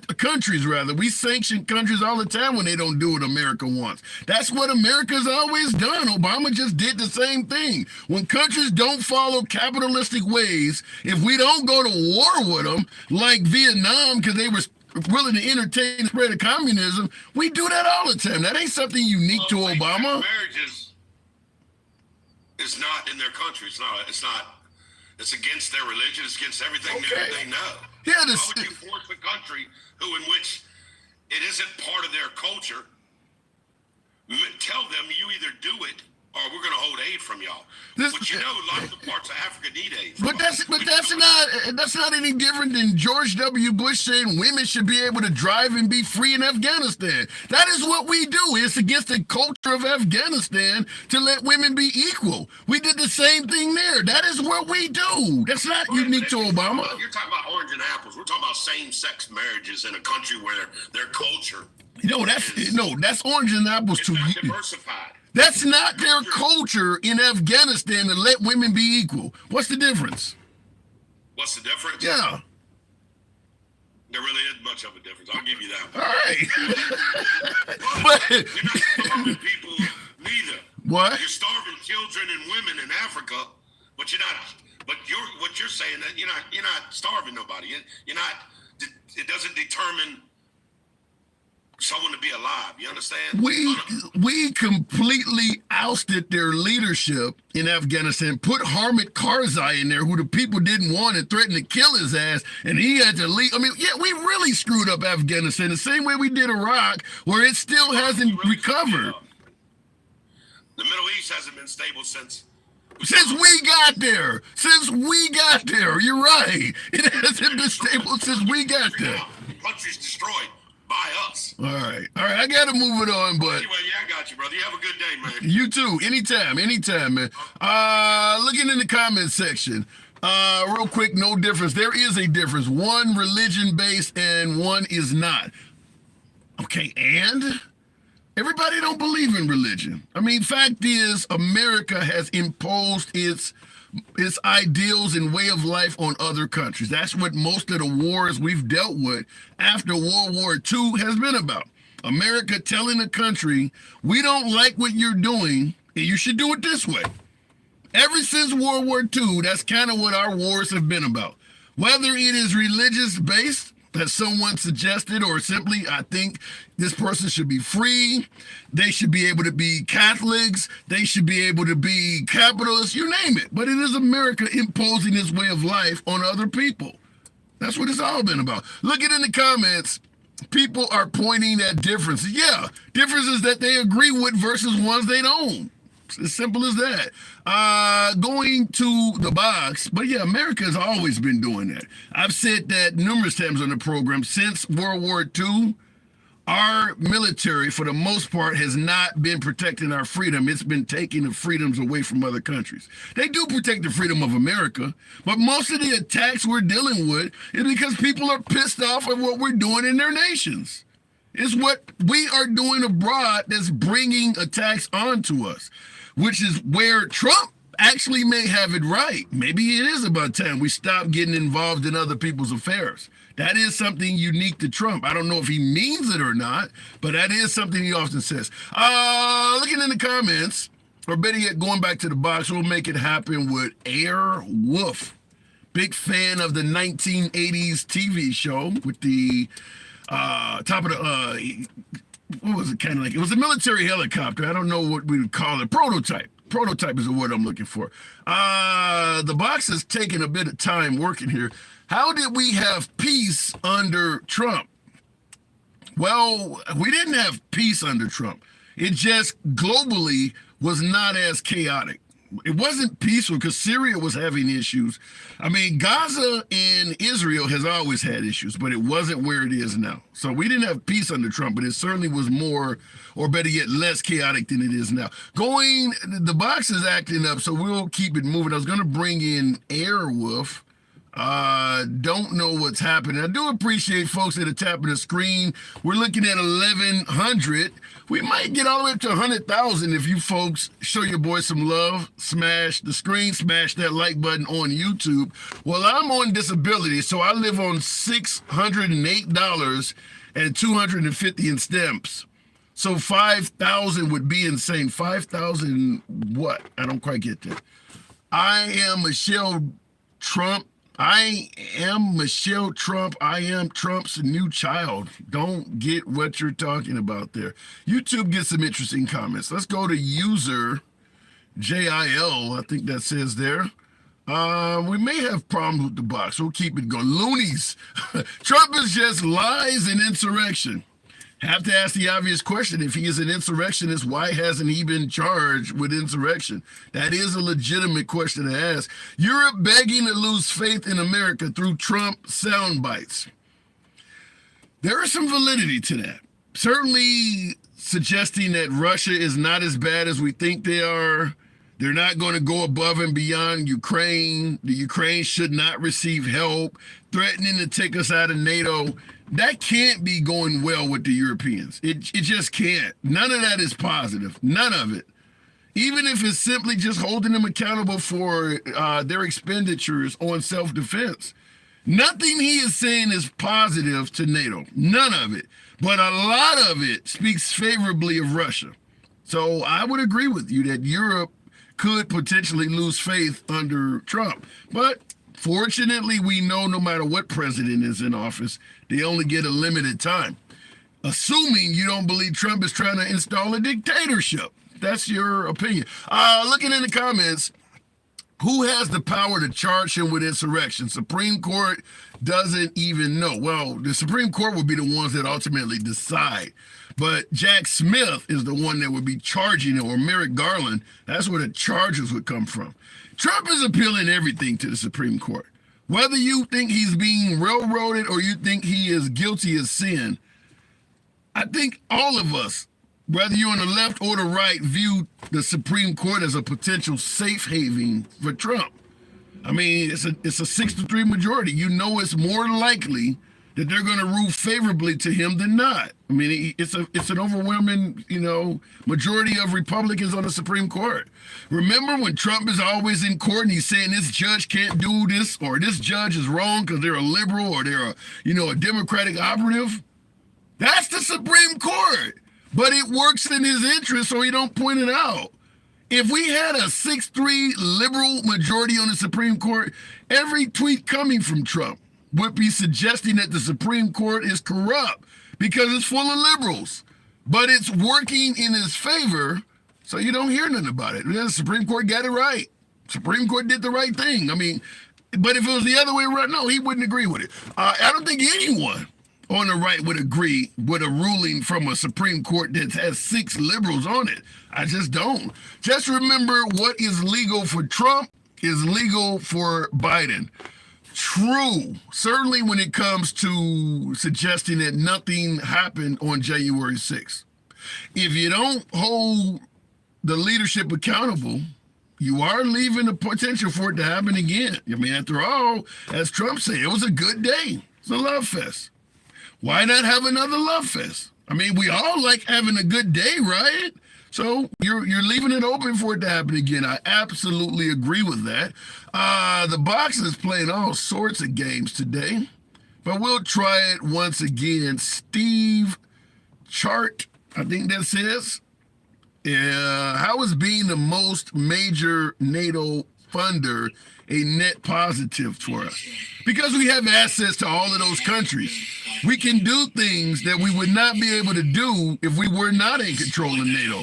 Steve, are you there? Yes, hi. How are you, my handsome fella? Hey, appreciate you coming up. Thank you for that. So, what did you want to chime in on? I don't know. I've been listening to a lot of what you've been going on. What am I getting wrong? No, actually, you're spot on. That's why I watch you a lot, because you definitely view both sides of the stories, and I like your commentary because you take both sides and you analyze it in a proper way. Wow, thank you. I do appreciate that. But folks are suggesting what Letitia James did to Trump in New York is just flat out railroading the guy. Victimless crime. Do you think he is 100% innocent in New York for that case? Well, that case, to me, I think Letitia James has taken up a political operative on it. Her charges, yes, it is a victimless crime, but he did do a crime because they said he lied on the application, that is against the law. But why would they bring that up to any other businessman in New York? Would they bring that up and charge them the way they're going after Trump? In my opinion, I actually think that's a good point. In my opinion, and I've said this before, that Trump is facing charges that if he was not running for president, he would not be facing. And I agree with you with that, but I will raise you by asking you this. If Biden was not running for president, you think they'd be out to Hunter Biden the way they are? Yeah, probably not. Yeah, probably not. Especially like you said with those the application that he lied about his drug use. Yeah, I mean, his dad being a former president of the United States, you got a guy who lied on the gun application. He's already sought help for his addiction, got rid of the gun, nobody was harmed. You would never even hear about that if he wasn't running for. I mean, he would pay a small fine and that would go away. There's no victims at all. So I do agree with you that Trump could be getting railroaded in regards to, I'm not saying he's innocent, but I'm saying he's being held accountable because of who he is. But that applies to Hunter Biden as well. Yeah, but then the other charges against Trump that really, like the thing they're taking him off the ballot in Colorado and they're going to, I mean, it just seems like case after case, they're just trying to remove him as an opponent. That's and I think the rest of the country is seeing that, and to me that's just not right. No, I don't disagree with that. That is clear they don't want Trump on the ballot, but folks view January 6th differently depending on where you are. There's a large portion of this country, including members of his own administration talking about Trump, that do believe he tried to steal the election in 2020. Trump stealing the election? He attempted to prevent the smooth transition of power. Well, yeah, I think he was upset because of what happened. I think he held that rally at D.C. on January 6th. He gave his speech, and like I said, a lot of people on the left, they forget to say when he said, "You can go down, march to the Capitol, and go in peace." And go there peacefully. A lot of people, they just say, no, he was behind, he was pushing them to go do this insurrection. There was no insurrection. It was just a rally, people protesting, went to the Capitol. But to me, they did not storm the Capitol. They did not, they didn't do this, violent thing that they were talking about. Well, here's the issue I have. Do you believe if Trump had not said the election was stolen, January 6th would have still happened? Yeah, if he didn't say that, I mean, probably not as much, but they still would have been protesters. What would if Trump had not said the election was stolen from him, what would they have been protesting? Now, people would have been just upset that he lost. That would have been just the bottom line, that he lost, and you had his supporters that strongly support him would have just been upset that he lost. Yeah, and they would have jumped to the conclusion that it was stolen. He might, even if he said it or not, other people still think it was stolen. That's the issue. And Trump didn't have to say it. No, people just look at it. Yeah, and I don't disagree with that at all. But when Trump gets up there and he's talking about Dominion voting machines switching places, they're talking about Ruby Freeman and things like that. How do you view the fact, and this is an actual fact, he said so many things happened in the election that has been proven in court to be false? Well, I mean, I don't know if anybody's watched the 2,000 Mules video. I don't know if you 6 times. I've done many shows on it. I watched 2,000 Mules 6 times. Okay, and what do you think about that? I think the plot of 2,000 Mules was simple. Republicans are honest, Democrats cheat. Everything that Dinesh D'Souza, the creator of 2,000 Mules, pointed out, stuffing ballot boxes or doing these videos, looking down at the ballot box, all of the cheating, the folks showing up through the cell phone traces, he just automatically assumed that anybody cheating has to be doing it for the Democratic Party. You don't have any access to what's on the ballots you see being put in the mailbox. You're just assuming all of this stuff is Democrat. All his assumptions, Democrats cheat, Republicans are honest. Also, The way he did his investigations. He went to Georgia, he went to Atlanta. He went to Wisconsin, he went to Milwaukee. He went to Pennsylvania, he went to Philadelphia. He went to Arizona, he went to Phoenix. What's happening in the Republican areas of these states? Did you do any investigation? No, I only assume Democrats cheat. If I only police your neighborhood, guess what part of town all the crimes are in? Your neighborhood. So it was unfair completely. Yeah, but I think he went to all the states where Trump was ahead, and then the next morning Biden won. And he only went to the liberal areas of those states. I mean, Wisconsin. What happened in Eau Claire? What was going on up in Door County? I don't know. I only hung out in Milwaukee. You're in Michigan. You're hanging out in Detroit. You know, what's going on in Escanaba or Upper Peninsula? What's going on up there? I didn't check. I only checked in Detroit. He literally went in Democratic areas looking for fraud. So any Republican that may have cheated in deep red counties, he wouldn't have caught it. He's only going to Democratic areas. So it shouldn't surprise anyone that all the fraud he saw looks like it's Democrats. That's all he was looking for. Yeah, but then he had those geo markers on these people that had their cell phones, and he was watching them, and they showed them they were also political paid by the Democratic Party to pick up these ballots and go jump them in these boxes, and he saw they did it repeatedly. Yeah, but then once again, I would still point out, okay, you used your geolocator. What did the geolocator say in Decatur, Georgia? You're only seeming to point out the ones that's in liberal area. Give me your cell phone data that you came back with from your investigation that was out in, rural Arizona. You're only in Democratic areas doing your investigations. You should only find Democratic fraud. That's all you're looking for. I get that point. I guess, if you're going to do it that way, I guess, like you said, do all the states, all the areas. And I could come up with what they come up with. Yeah, and after doing 6 shows, I can come up with a hell of a lot more. For instance, the state of Montana, the governor of Montana, who happens to be a Democrat, was on George Stephanopoulos, and he told folks, he asked George Stephanopoulos, they're suing Pennsylvania because they made election changes due to a pandemic that Texas is suing them for, saying the changes they made are unconstitutional. The governor of Montana said, we made the exact same changes here, but Trump won Montana and nobody's suing us.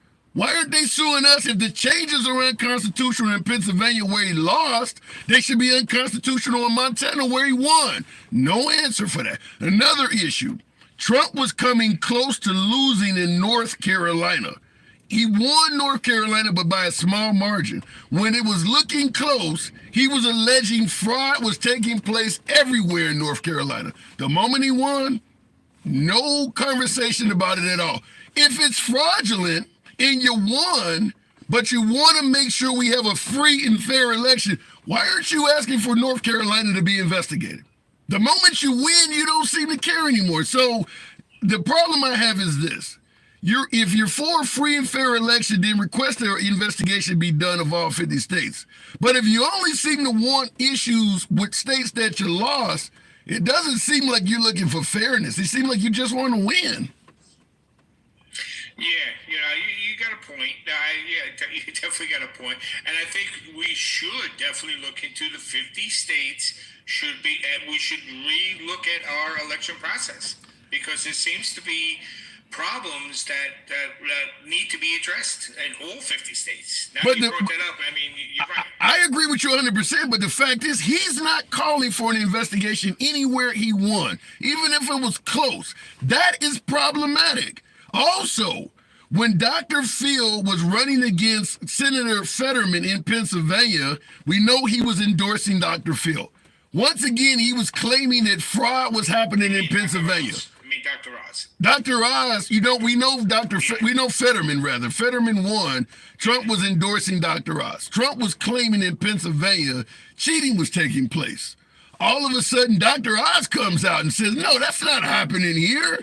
Quit using your greatest hits on our election. Remember when Ted Cruz in 2016 was doing well in Iowa, he said Ted Cruz was cheating as well. is they're really cheating, or is claiming fraud his method of operation?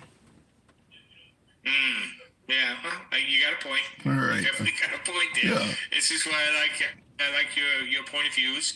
And the other thing is, there was something else I wanted to bring up. Sure. The thing about President Biden and his cognitive testing, and that video that he was taken by Robert Law when he interviewed him. What was that? I forget the gentleman's name. His first name was Robert. So about that video, that the interview and the cognitive testing. What do you feel about that? I don't think there is any benefit to Biden taking a cognitive test. I understand a lot of folks, particularly with his age, believe he should have to show some type of cognitive ability. Fact is, we are in an environment that is so tribalistic. Just like with Trump in court, if the judge is liberal, the case is a fraud. If better yet, if Biden takes a cognitive test, well, did the doctor vote Democrat? Did the doctor who pays the doctor? Maybe the doctor was funded by George Soros. At the end of the day, if Biden takes a cognitive test and he passes, the doctor's credibility will be on trial. George Soros funded him. He voted Democrat. No one's going to accept the results. So why take the test? Right. Yeah. Okay. Yeah. No, I think that's a point. That's a good point. Yeah. You're right. Because that's exactly what they'll do. They'll go after the doctor. Yeah. So what doctor wants to get involved in that shit? I got to move it on, though, Steve. Good talk. Guys, hey, it's been a pleasure talking to you, liberal, and I hope to talk to you again. My sentiments exactly. Door is always open to you. Going back Thank to you very much. You're welcome. Going back to the box. Trump can't even speak English. That's not true. PFL. That's Trump. Trump is very successful in what he does. He can clearly speak English. I don't know where that's coming from. I commend this man. Open-minded. That's the goal. That's the goal of the program. I understand, like I said, the environment we're in is tribalistic. Folks do not want to hear shit that they disagree with, whether they're on the left or the right. I get my inbox is loaded with Democrats and Republicans. Like, you don't know shit. You don't know what, because we try to run a program where we do listen to the guests from both sides. I say it all the time. If you enjoy dialogue where everybody agrees with you, this is not the place, folks. This is civilized dialogue from both sides of the aisle. We do believe that if we can do this here in this tiny corner of social media, this shit can be done in Washington. They're just not trying. We got folks in here, left, right, progressive, libertarian, independent. We got folks from everywhere, and we make this work. Been doing it for 3 years. So it can happen. You just have to give a damn about trying to achieve it. Looking in the box, or in the comments, I just don't want to hear a YouTube mouthpiece for CNN, says Douglas Schultz. I wish CNN would pay me if I'm a CNN mouthpiece. But that's what I'm talking about, folks. That's how the game works. If I turned into a mouthpiece for Fox News or OAN, I guarantee folks that claim I'm a mouthpiece for CNN would suddenly love the hell out of me. That's seeking tribalism, not moderation or fairness. Looking in the box. Continuing the program on, we'll go straight to Go Hard in the Paint. You guys have been tapping the screen. I do appreciate that 1,100 of you in here. Certainly on YouTube, smash that like button if this is the type of dialogue you like, where folks can speak. Feel free to drop a subscription if you will. Bringing up my next caller. Go Hard in the Paint. What's up? Thank you for the Crane Speed Racer. Hey, what's up, man? I didn't even know I connected. Okay, well, you absolutely did. So you've been listening in, I take it. Go ahead, state your piece. Yeah, I've been listening in while I'm at work. I get the same old thing. Let me ask you this. I'm trying to keep the field level. Okay, let me ask you this. Do you believe, because we talked about immigration as a side topic, rapists, murderers, I think some of them are good people, vermin, poison in the blood of this nation, a full-on invasion under the Biden administration. Do you believe most immigrants coming here, whether they're seeking asylum or entering illegally, are here to do harm to this country and bestow violence upon the citizens? No, I don't. Why do so many people think otherwise? To find it. It's on MAGA. What do you mean? It's MAGA. It's MAGA and YT people that think that. MAGA and white people. Because nobody's complaining about the northern border. Yeah. That's where most of them come and stay, on the northern border. Now, you said it's particularly MAGA and white people. Why do you think white people would come up with this type of notion? I gotta ask. That's what I'm here for. Yes, because they're brown. Because they're brown people. So it's all about race. And a lot of YT people don't like brown people. So and so all they gotta do is be brown. It used to be us. Yeah, I see some other brown people. Yeah, I see somebody in the comments is echoing your statement. Blonde something that says because they are scared of brown people. So you believe it's seated in or rooted in racism? Yes, it is. There's a lot of. I mean, look where all of them got sent to. They got sent to Democratic cities with black mayors mainly. When, like I told you before, Houston is a sanctuary city in Texas and a Democratic city, I think. But he didn't send them there. Yeah, he probably sent them to New York and Chicago. There's a lot. Go hard in the paint. There's a lot of. Boston. But there's a lot of black people supporting Trump. If you suggested that MAGA has this racial element, how do you explain that? Wait, you know that side on that Harry Tubman told it? It wasn't for white people.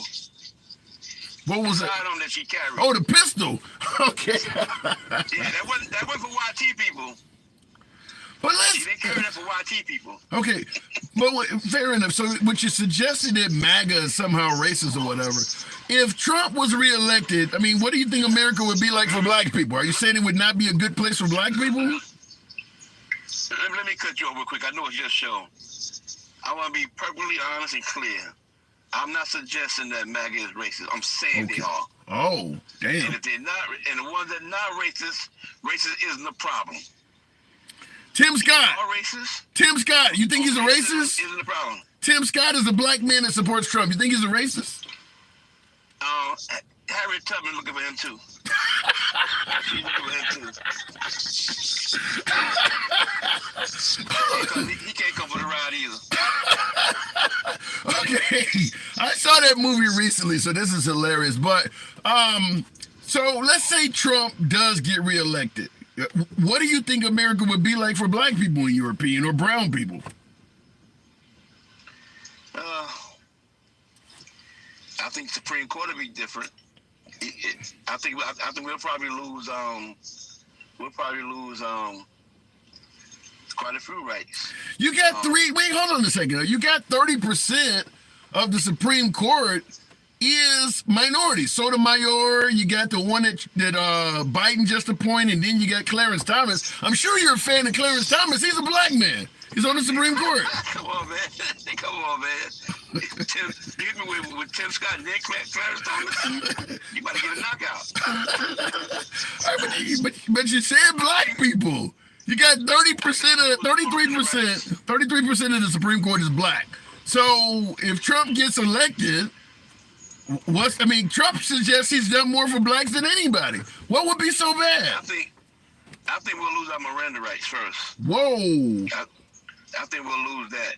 The right to remain silent. We're almost losing it now. Because we really could have used that George Floyd police bill. Not even, I mean, just only for to keep cops from going from one department to another. Yeah. That would have been a good bill, if only for that. Yeah. So policing is big for, minorities. Well, when I get, you talk about the George Floyd bill, I get a lot of callers that believe that the whole George Floyd thing was a farce. Candace Owens and them folks are saying that man died of fentanyl abuse. Come on, man. They're going to knock out. She's black. Gotta go to. That's another black woman. You got Tim Scott, Clarence Thomas, Candace Owens. Who's next? Diamond and Silk? Diamond and Silk? Oh, Lord. Oh, I got to go. I'm coming, Elizabeth. All right. All right, go hard. Appreciate it, man. Appreciate it. All right. All right, good talk. Good talk. Candace Owens crazy. No, I actually think Candace Owens is very intelligent. I mean, she's made a fortune off of what she does. I don't, me and her may not agree on much, but she's not crazy. She's intelligent. She's doing very well for herself. And I see in the comments, Dale says, I love Candace. The black delegation makes a trade willing to give up Tim Scott. Yeah, I don't think Tim Scott will probably receive a hood pass. Hell, folks took my hood pass away. I'm sure Tim Scott lost his. Tim, you are funny, says Gerard. Thank you. Appreciate that, because, hey, you sound better than my ex-wife. She used to say I made her cry. So Trump wants to give police immunity. I don't think that applies to the FBI. I think you want to give Comey or better yet, Merrick Garland, or what is the guy who's going after him? I can't think of any names right now. Dwight, what is the guy's name? I can't think. Jack White or Jack Smith. You think you want to get Jack Smith immunity? No, not likely. Real quick, handsome. Some would say you look alike Tim Scott. Some would say that because they lean further to the left. And they don't like my politics, perhaps. Other than that, ain't shit that looks between me and Tim Scott. We don't look alike at all. But the politics of it. I mean, others may say Herschel Walker or any other black Republican. I get it, but no. Real quick, Trump's whole shtick is grievance politics. I don't think that's unique to Trump. At the end of the day, the game is all about fear-mongering. It works on the right, it works on the left. We know, folks are going to say, Trump with the immigrants are coming here to kill everybody. That's Trump's, grievance, or Trump, fear-mongering. Well, the left is making it sound like, with abortion rights. They're making it sound like women are dying all over the damn place because they can't have babies. I mean, that's kind of the way the game is played. You pick the worst stories and make it sound like that's the norm. That is how the game is played. Right now, everywhere you look on right-wing media, you see this immigrant that killed a nursing student down in Georgia. If 10 million illegals are coming here and they're all rapists and murderers, it should be hundreds of stories. You shouldn't have to keep playing the same story over and over again. I've used this before. As a Chicago, born and raised in Chicago, there's a lot of murders in Chicago. Every night you turn on the channel, yeah, Dot, thank you for the hat and mustache. Every night you turn on the 10 o'clock news in Chicago, somebody's been murdered. Just about every single night in Chicago. There's millions of people there. So every night there's some serious crime that is taking place in the city of Chicago, just like most major metropolitan areas. They don't play the same murder victim day after day after day. There's a new one the next day. Oddly enough, even though we've had millions of immigrants come in this country, they keep playing the same victim. It should be tons of victims. They should be easy to find. But yet the same person keeps getting discussed over and over again, which kind of leads to the obvious question. Is there really as many victims as folks are suggesting? It should be an endless string. 10 million illegals came, or asylum seekers came under Biden. They're mostly rapists and murderers, or as Trump say, I assume some of them are good people. There should be victims of extremely violent crime that have come in here, from immigrants that have come in here during the Biden administration. It should not be that hard to find them. Talking millions of people. But they keep playing the same murder victim over and over again. That is questionable. That doesn't look right. No, there isn't a lot of victims, says Rosalind Russell. Apparently so. And I see in the comments the facts say that immigrants commit fewer crimes than natural-born citizens. That's probably true if you want to stay under the radar. That probably is true if you want to stay under the radar. Let's make it happen with Pumpkin Freak. I don't know what you're doing with the pumpkins, but I like the name. Have you heard of Thomas Sowell? Yes, I absolutely have. Who's to say how long that guy has been here? That's a good point. And Box is having a bit flaky here, but that is a good point because turns out, you know, the woman that had to rebuttal after Biden's State of the Union address, folks are criticizing her for looking like she was literally having mood swings in the middle of her rebuttal. Turns out she used a story about, what do you call it, trafficking, trafficking young teens or whatever. And the story she used to draw attention to the immigration crisis under Biden was about someone that had been victimized in Mexico during the George W. Bush administration. She used a case against Biden that happened long before he was vice president, in a different country. Didn't even happen in America. So now she's been all over right-wing media trying to clear that shit up. But yeah, she did a really bad job in regards to the rebuttal. I don't know what happened with my last guest, but let's try it with Angie Smith. You tripping with the Candace Owens, Tim Scott, Clarence Thomas shit. King Finn, I gotta ask. Angie, good afternoon. Good afternoon. Can you hear me? Loud and clear, ma'am. Loud and clear. Great. So what do you think? You think the immigrants coming under Biden are coming here to bestow violence on people? No, not all of them. Because again, we can go back to that notion that what I've experienced is more of domestic violence against our people than any immigrant. So what happens is they're taking that one and highlighting it, and like you said, putting it on repeat for some reason, but it would be a whole lot more of reporting crimes of immigrants than just the one that they keep repeating. So let's move it on now. Let's come up with some type of solution. Nobody has a solution to this thing here. Yes, close the border. I agree. You have to shut this down until we can get what we have under control. It's a little out of control right now. So, and until then, we can't let anybody else in until, again, let's get this mapped out. Yeah, and real quick, and I want to respond to, by real quick in the comments, Useless Joel said, but Trump said only some of them are good people. Actually, he said, I assume some of them are good people. So in other words, I really don't know. I know there are rapists and murderers coming. I assume is what he said. Some of them are good people. So he's not even for sure there's anybody good coming at all. You don't see it like that. He doesn't know and he doesn't care. That's the bottom line. So he really doesn't care. He's going to push whatever out of his mouth that his followers are going to gravitate to. So right now, the big thing is the border. Why do you think it? But you say we don't want. You say he's going to say things that his followers gravitate to. Why do you think they would gravitate to? The immigrants coming across the border under Biden are coming here to bestow violence on us. Why do you think they would even gravitate to that? Well, they have to be sick people. I really can't even speak to that. To even go back to when they were protesting down there in Virginia, Charlottesville, or wherever, when he would say, "Oh, there's good people on both sides," or whatever.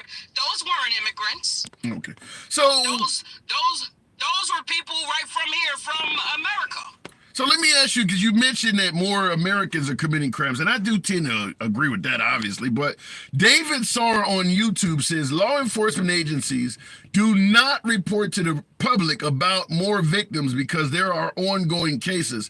This excuse is what's let them stonewall during questioning under oath. Is it possible that law enforcement is not telling us how many immigrants are committing crimes and hiding it? What's happening is, not everything gets reported to the public when it comes to law enforcement. Yeah. I don't know what part of law enforcement that they understand or what. See, when communication is one thing, but comprehension is another. So a lot of times people are not comprehending how the systems work, how the laws work. There's laws, there's codes, there's all kinds of things that go along with law enforcement. Not everything makes it to the public. Listen, people pay. They pay law enforcement, not all, but they pay some law enforcement to get certain information, and then that's what happens. It's the underhanded things that we don't see. Some things fall through the cracks. Yeah, I don't disagree with that. So let me ask you, Angie. Now you lean politically left or right? Left. You identify as a Democrat? I do. Okay, because I'm asking, because in the comments, James said, I have to come to realize there is no real Democrats left in America. All we have now is progressive Marxists. What say you? That's his opinion. Yeah. You know, sometimes people are gonna have just that, and that's opinion. Because, like I said to you before, because we've spoken before, you don't know what people are doing when they get inside that ballot box. And the reason why, again, you have a lot of people talking Trump, but when it comes to voting, they're not voting for him. I hate to be the bearer of bad news to MAGA, but that's what's happening. So at the end of the day, you think that Trump's going to lose? Yeah. I believe so. I believe that he's going to lose because, again, he's going to keep running his mouth. That's going to sink his ship. Nobody on his team is telling him that he has the right to remain silent. Nobody on his team is telling him that. I'm just saying. I don't disagree with that. I think even MAGA, some of my beloved MAGA will say that all the time, is that if there's one thing to criticize about Trump, he does run his mouth too much. So I don't totally disagree with that. Yeah. Listen, for those that don't know, the power of life or death lies in the tongue. And that's for the people who go on the spiritual realm. So I'm not going to touch that, though. But I just wanted to speak to, one of your former callers or whatever. They's like, well, why are they going after him? And when you're in a certain position, and especially when you're in a higher position, you're held at a whole different standard. Of course, they're not going to go after the little man for going to cheat the banks. IRS will do that. The IRS, but you're looking for the public for something. Of course, they're going to go after you. I'm going to dig into your past. I'm going to dig into your finances. You're held at a higher standard because you're at a higher position.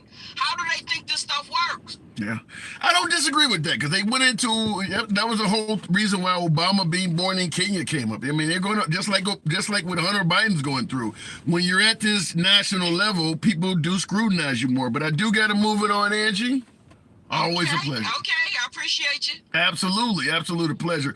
Real quick in the comments, Joshua stated, your argument does not take into consideration that not every murder or crime receives national attention. That is true. That is true. Every murder or crime does not receive national attention, but you don't play the same one over and over again. If you got 10 million illegals coming in the country, and there are a bunch of rapists and murderers and MS-13 members, and they're committing a whole lot of crimes, you're correct. If it's too many crimes, it doesn't have time to cover them all. But you don't show the same one over and over again. You may show a different person every night and then follow up. These folks are so violent, we can't even show you everybody that's taken out. So we just show you one every night. But the fact that you're seeing the same person over and over again shows you something is wrong with the message you're receiving. Now, as my last guest talked about, the power of life and death lies within the tongue. Wow. Used to use that as a pickup line back in the day. Okay, going back to the box, we'll go straight to King. Good afternoon, King. Welcome to the program. If you think they only committed that one, you slow. Listen, there's no excuse to show the same damn woman over and over again. If 10 million folks have come here and they're overwhelmingly violent, there is no legitimate excuse to be showing the same person day after day. It's just not. I agree with you. She's not likely to be the only victim. But if there is as many folks being victimized as Trump is stating, it should not be hard to find other victims. The police ain't hiding all of them people. Something's wrong with that. King, good afternoon. I had my guest up. Apparently, we'll give it a second. All right, he's on mute. We'll give him a second to clear out the mute. Oh, it's, are you there? Okay. Yeah, I'm here. Okay, all right. So I saw you listening in. The floor is yours. Man, okay, so in respect to your first question, no. All those people that are at the border are not rapists and murderers. And for him to even say that is, I mean, to be honest with you, if they were Americans, they would be able to sue him for defamation. That's ridiculous to say every last person that's coming up from the border, coming through the border, is is a rapist or a murderer. Come on, man, are you serious? Well, he didn't say situation. Yeah, he didn't say every last one of them. He said they're not sending us their best and brightest, which means there's no best and brightest there in the crowd. They're not sending us their best and brightest. They're sending us their rapists and murderers. I assume some of them are good people. So, I mean, we can interpret it any way we want, but it does sound like he's saying majority of them are rapists and murderers. But wait, who is he to judge that? That's the first problem I have with it.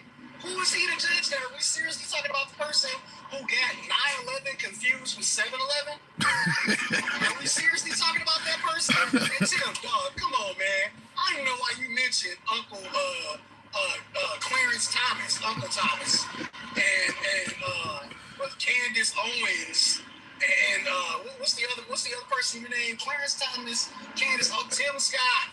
Tim Scott, come on, man. What's wrong with Tim Scott?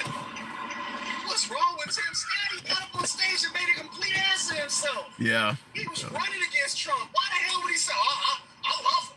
I just love him. What? Yeah. What? Why would you run against him then? What's the point? Yeah. If you love him so much. Yeah, I didn't understand. He's black dog like you already are. Yeah, that part I didn't understand. Is like if Trump is that great of a president, why don't you just be on his administration? Why are you running against him? He's still in the race. Why don't we just vote for him? I didn't get that part. I've been listening to you and listening to you. You know, we done talked before, okay? I appreciate the fact that you listen to both sides, but sometimes it gets to the point where I'm just like, wow. You know, some of these things people say, like the caller you had on earlier, who was literally befuddled by every question that you asked him about, January 6th. Come on, man. Now, I was in another live the other night, and it showed through. Somebody was saying, January 6th, why would the Republicans do that when Mike Pence said, we're going to stop the vote and start an investigation, and then they went back to their separate corners and we're going to start an investigation, all of a sudden, January 6th happened. Well, let me tell you, I can tell you why that happened. Because those words might have came out of Mike Pence's mouth, but he was too busy running for his life. Yeah. Okay. Yeah, Mike. What do you because I want to ask you, what do you think would have happened to Mike Pence if they had caught him on January 6th? But Chris the Gotten on YouTube, that super chat is certainly not unnoticed. I want to thank you for that. You didn't ask a question, so there's nothing to tackle there. But thank you for the support, much appreciated. Mike Pence. They would have hung him. They would have hung Mike Pence because that's what their orange Jesus told them to do. He told them to go hang Mike Pence. Go down there. The Proud Boys stand by, but stay close. What? None of this ever happened in any other administration. Name one other administration that it was this much divisiveness. Even in the 60s when black people were being hung, beat, hoses, dogs, and all types of stuff. Was this happening then? Did a attempted coup happen then? Whatever you want to call it. None of that has ever happened to any other president. Well, they were suggesting it's a peaceful protest. It was not an attempted coup. He hasn't been charged with insurrection. You show up with bear juice, with bear spray. That's peaceful. Yeah. You show up in full body armor. That's peaceful. Flak vest. That's peaceful. What's peaceful about that? Yeah. Was it peaceful when Josh Hawking and the rest of those senators who were scouring for their lives to get the oxygen masks? They were scared and somebody was coming in to shoot them. Was that peaceful? That don't look peaceful to me. If I go to the Capitol right now, to the Capitol of Minnesota, if I go to the Capitol right now with more than 10 people, and I know I'm not supposed to be there, what do you think's going to happen? Yeah. Well, it happened. It's going to be a peaceful celebration. It happened during the pandemic. They went and surrounded the Capitol building in Michigan during Governor Whitmer's pandemic advice. You know, they didn't like what she was giving during the pandemic. So we have had Capitol buildings under siege before. I mean, my whole problem with the idea is that January 6th was a peaceful protest. No, it wasn't. No, it was not peaceful. All right. There was nothing peaceful about it. Most people were here to stop the steal like their leader told them to. The whole idea that MAGA believes that they are peaceful is bullshit. They need to stop with that. Change the narrative to something else, because none of us believe that. We don't believe that the border. And I'm gonna be honest with you. I'm worried about the border because I have family and stuff down there, and they even tell me, yeah, it's a problem. We see a problem. I got a sister down there right now, and she tells me, yeah, it's a problem. But I'm more worried about my kids not being able to go to school and be safe. All right. Well, I got one more before. Kids are supposed to be safe is at school and at home. I certify that completely, but I got one more question I want to ask you before I move it on. On YouTube, Sabertooth says, this dude on the phone is a joke. Was it peaceful when people violently assaulted people going to Trump rallies or wearing a MAGA hat? Shut up. So he's suggesting that Trump supporters... I don't know. Maybe... Go ahead. Is it peaceful? No, he's saying that people who were simply showing support for Trump were being violently assaulted. I didn't hear anything about that. But I'll tell you this. Maybe the people that were assaulting them felt, and I'm using that as the operative word, felt like it was an assault on their freedoms. Like Trump felt like he actually won the election and they put in January 6th. Maybe that's how most people felt. Yeah. We use felt or feel as an operative verb. Yeah. Feelings can get you in a... That's all MAGA's excuses. Yeah, feelings can get you in a lot of trouble. King Finn, I do got to move it on. You got a little bit of a noisy background, but you're certainly welcome back anytime. All right. Moving... Sorry about that. Not a problem. You sound like you were probably driving though. He's just another lefty robot, says Craig. And by the way, Craig, I always appreciate your participation in the program. Listen, folks, I always say we don't block, ban, or censor. Thank you for the hat there. You don't have to lean right or left for this program. We don't believe that anyone's speech should be limited simply because we have a difference of opinion. What do we say at the beginning of the show? If you disagree with the host, nobody gives a damn. Tick-tock ref. Yeah! Thank you for the hat and mustache. They felt that way because Trump lies. Right now, we are in March of 2024, 3+ years after January 6th, and the evidence that the election was stolen from Trump by Biden, it's not solid. It really is not solid at this late day and age. I mean, there are some things you can point to. This didn't look right. That seemed kind of funny, but to feel confident that Biden, the guy with dementia, stole the election from Trump, which is what Trump is saying, we're 3 years out. There's no way in hell you can feel confident that has happened based on the evidence that has been put forward.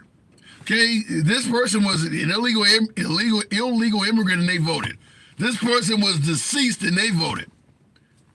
Okay, we can discuss that, but Trump said he won by a landslide. That evidence is not there. No one stole anything. Billionaires set this whole show up, says Phoenix Felon. Billionaires did not make Trump say that. The only reason we're having a debate whether the election was stolen or not is because Trump said it was. Billionaires did not make him do that. He truly believes that. So I gotta disagree. Well, wait a minute. You said billionaires set it up. Trump is a billionaire. But that didn't come from anyone else. That came from Trump. They stole Georgia, Arizona, Ohio, and Pennsylvania, says Benjamin Lewis. Where's the evidence? Where is the evidence that those states were stolen? In fact, the governors of those states, some Republican, disagrees that those states were stolen. Why is that? You can't prove billionaires do anything besides lobby for their own agenda. They don't set everything up. I agree with that. Don't believe the news, folks. Research it for the truth. It's too many gullible. Everybody has an opinion. It's okay, but look at the fact. Well, here's the problem when you say do your own research. Where are you getting the information? Where are you get? Would you trust a book written by Rachel Maddow, Chris Christie? Hell, would you trust a book written by Trump? So when you say do your own research, don't follow the news. Well, I want to know who's the author of what you're reading. what newspaper you're getting it from. You can turn away from the news. That doesn't mean you escape the agenda. How many folks are saying Bill Gates, Mark Zuckerberg, Elon Musk? They all have agendas. So no matter where you go, the information you're reading is likely to have been written from somebody who leans right or left. It's everywhere. It's literally everywhere. So you can do all the homework you want and still come back with a bad answer. No matter where you go. Books are written by biased individuals all the time. Websites are created. I got people in the comments right now, talking about how biased I am. It's everywhere. You cannot escape it. Going back to the box. Going straight to, I don't know what the hell that says there, but we'll make it happen. Bamboo Brews, I believe that says. Good afternoon. Welcome to the program. Thank you for the hat and mustache TikTok ref once again. Bamboo, good afternoon. Hey, Tim, good to see you, brother. Good to see you. First and foremost, I need to apologize to you, man. I've been watching you for some time, and the first time I saw you, I judged the book by its cover, and I am guilty. And I must say, man, you run a good operation here, man. You're very fair and unbiased, and if we had more politicians in the seats of offices like yourself, man, I think this country would be a much better place. Thank you for the accolade. So I will start out by giving you one, and you can take it where you want to. Alex on YouTube says January 6th was a bunch of liberals in MAGA clothes. What say you?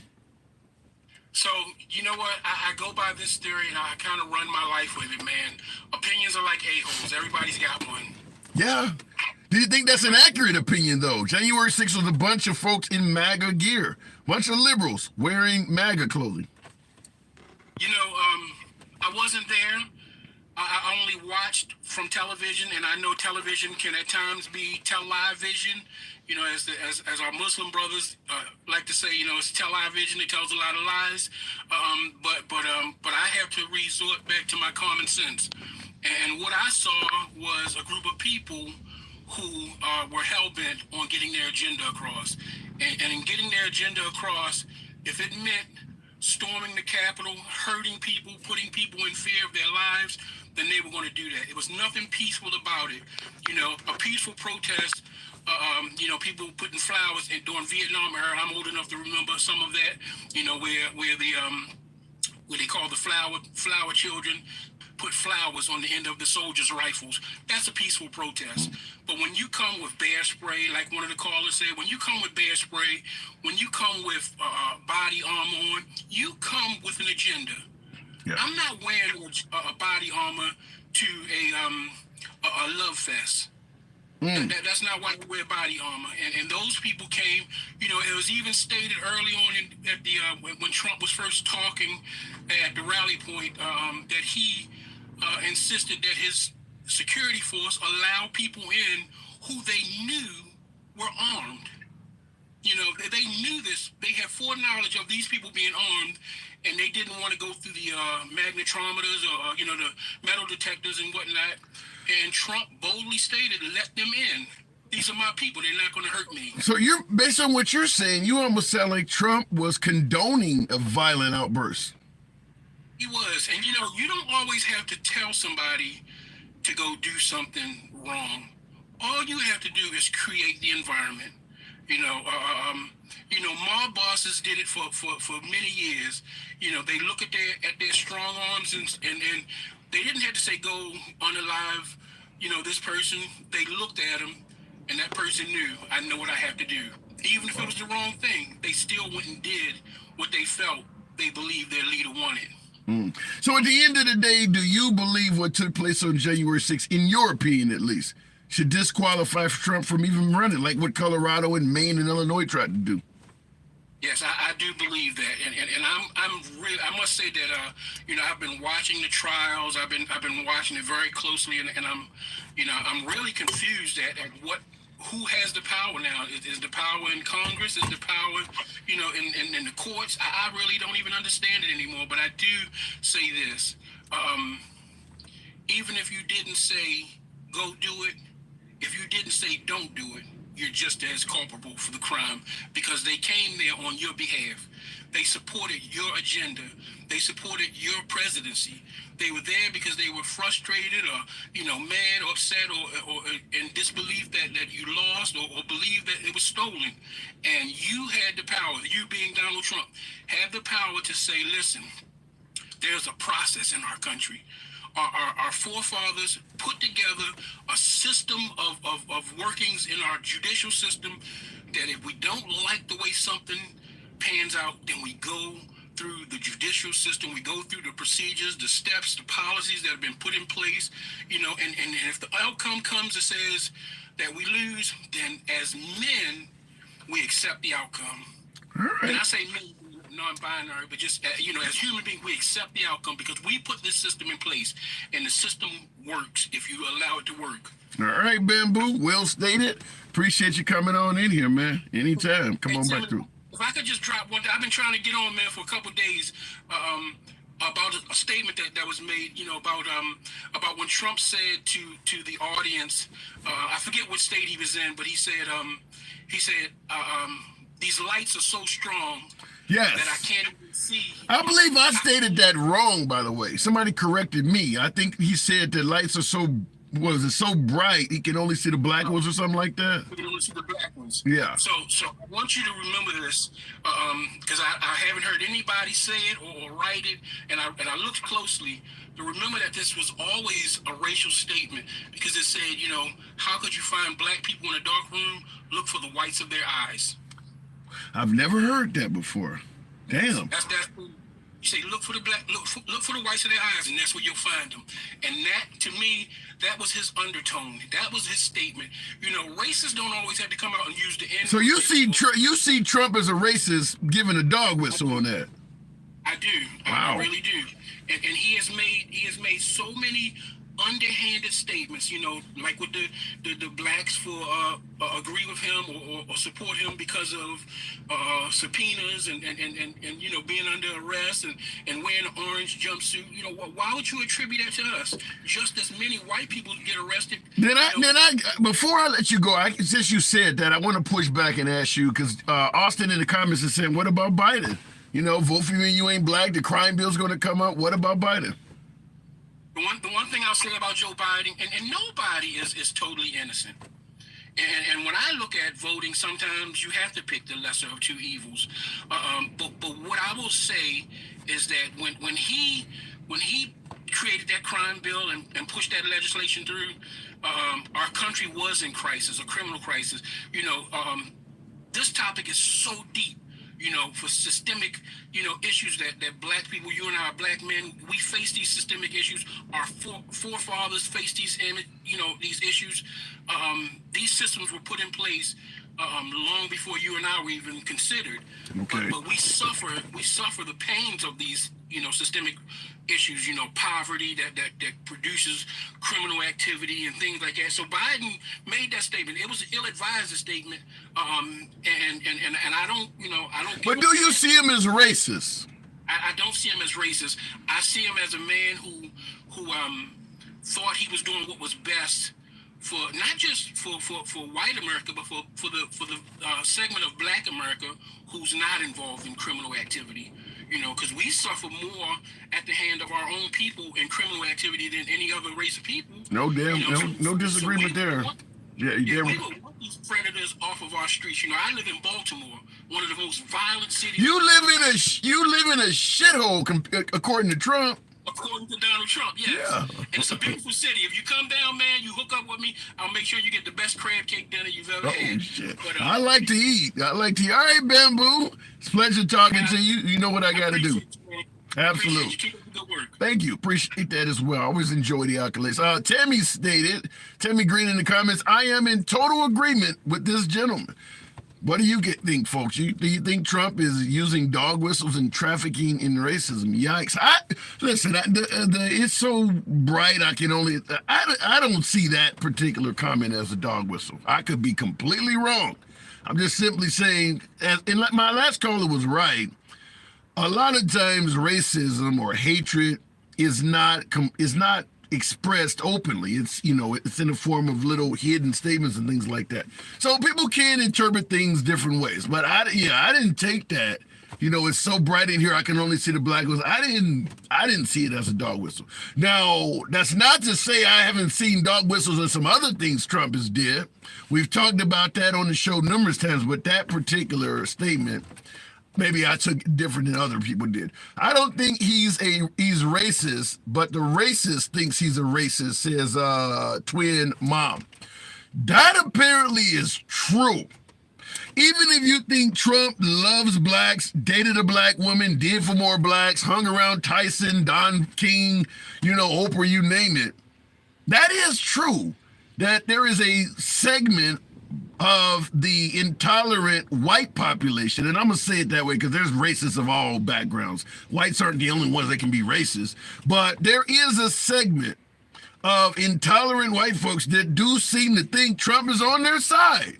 That is undeniable. We know David Duke came out of the woodwork when Trump first ran and said if you didn't vote for Trump, it was treason against the white race. We know what happened in Charlottesville. You think those were liberals that formerly voted for Obama, marching down the street, talking about Jews are not... No. So there is a segment of intolerant folks that are white that do seem to think, for some reason, that Trump is on their side. We can go into a whole host of debates on why they think that. But what my viewer states, twin mom, I don't think Trump is a racist, but the racists think he is. That is valid. That is valid. Folks are showing up to his gatherings with an Auschwitz t-shirt on. Do you think you'd see that at an Obama or a Biden rally? I mean, it's happening for some reason. These folks do seem to feel like Trump is on their side. Now, perhaps Trump, who has denounced some of these groups before in the past, had these folks removed. Have them removed. Well, we can't see everybody. I get it. You don't see everybody walking around, but I guarantee if you had a t-shirt on of Colin Kaepernick taking a knee or Black Lives Matter, folks would spot that. How that guy was roaming around with an Auschwitz t-shirt on out in the open without anybody saying you need to leave, dude, is amazing. It is amazing. Looking in the comments, rest in peace, MAGA. No, that's not true. MAGA's still very strong. If you heard him in times before, why be surprised when others say he does it? Do you think MAGA would have said, make America great again? Or do you think Obama? Do I think Obama would have said, make America great again? No. No, I don't.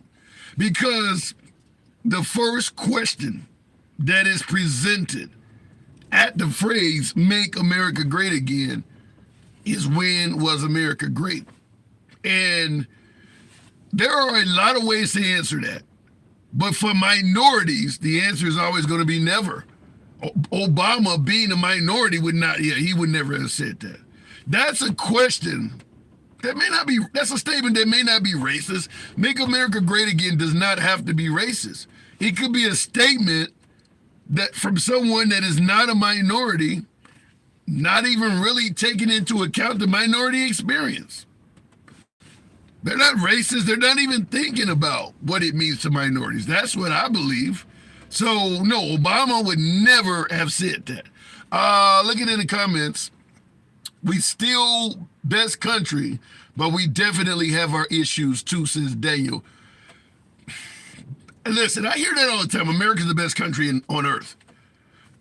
What's the metrics? What are you judging America as being the best? If you want to talk about from a capitalistic standpoint, we love money in America. Yeah, we're pretty high up. But if you talk about morality, infant mortality, just the way we treat kids in general, healthcare, homelessness, no, we're nowhere near the top. We're in this country. You could have stage 4 cancer, be cheating on your wife for the 4th time, and we're not talking about Trump.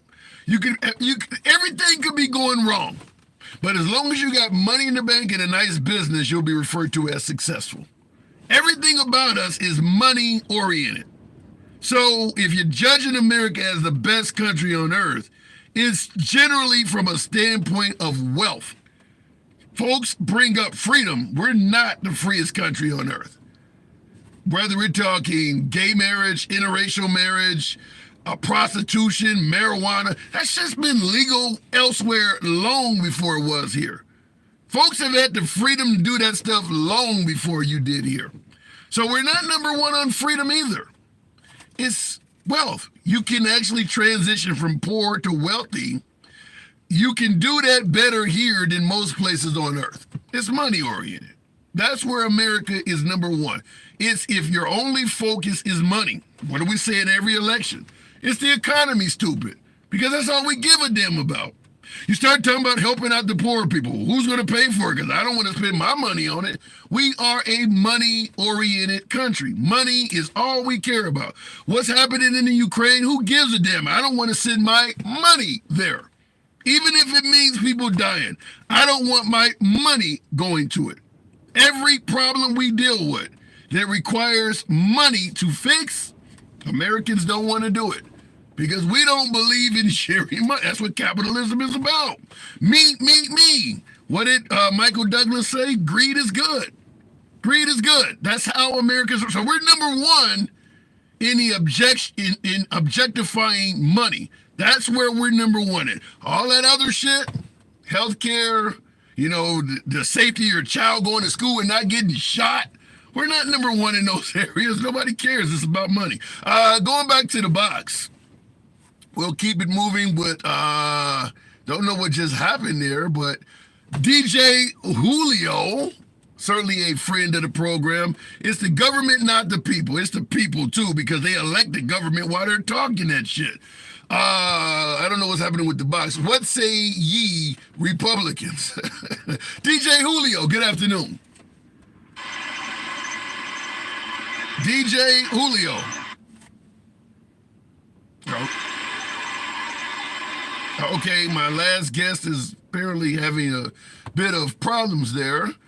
Soul Buster, that's a unique name. Maybe we're having a little bit of problems over here. Soul Buster, real quick. The people trying to get into this country are coming from a worse place to have a better life. And they're costing us money, so we don't want them here. Soul Buster, good afternoon. Soul Buster. All right, we're getting a few folks that are holding on long enough that they're not there. We'll go right on back to the box. And by the way, there's enough money in this country to solve most of our problems. There really is. There's enough money floating around this country to solve most of our problems. We just don't want them solved. If it means having to share money, we just don't. We'd rather not solve it. Shit, if it means charging me more in taxes, fuck it, leave it the way it is. I really believe that. We tried them before. Cirkin Supper Club. We're having a lot of problems with it, but there's too much capitalism. Is there a such thing? Too much capitalism. Cirkin, good afternoon. How you doing, Bob? I'm doing it. You're really low. Yeah. There's no way I'm gonna be able to talk to you. You're way too low. Better now? Little bit. Can you hear me? Sorry, I was on Bluetooth. There you go. I don't know what. There you go. Much better. All right. Sorry. So, I want to bring up. People keep talking about the idea that Donald Trump is being railroaded, and they're trying to use the fraud case. The investigation for that was started in 2019. Litigation started for that in 2020. Like, the reality is Donald Trump announced his, and that was well before he announced, and that is a civil case. But Donald Trump announced his presidency stupidly early, or his run for presidency stupidly early, well before any person, person has ever announced before. because it was well established that indictments were coming, because investigations were happening. This is before. Yeah, but the investigation you're talking about that began in 2019 obviously would have been in the middle of his presidency. I do believe if Trump had never been president in this country, or if he was president and wasn't pissing off so many people, that stuff wouldn't be happening. I think even the Letitia James case where she won all of that money, the state of New York would have probably worked with him, made it clear, look, we've looked through your paperwork. You know, he would have made some kind of deal, paid them off millions, and it would a lot less than what she's getting, 3-4 million here and there. At the end of the day, like many folks suggest, no one's really crying foul. So the state of New York gets 3 or 4 million bucks, and it's over with. I do believe that's how it would have went if he was a more dignified president or had never ran. But when you run and treat everybody like shit simultaneously, everybody comes after you simultaneously.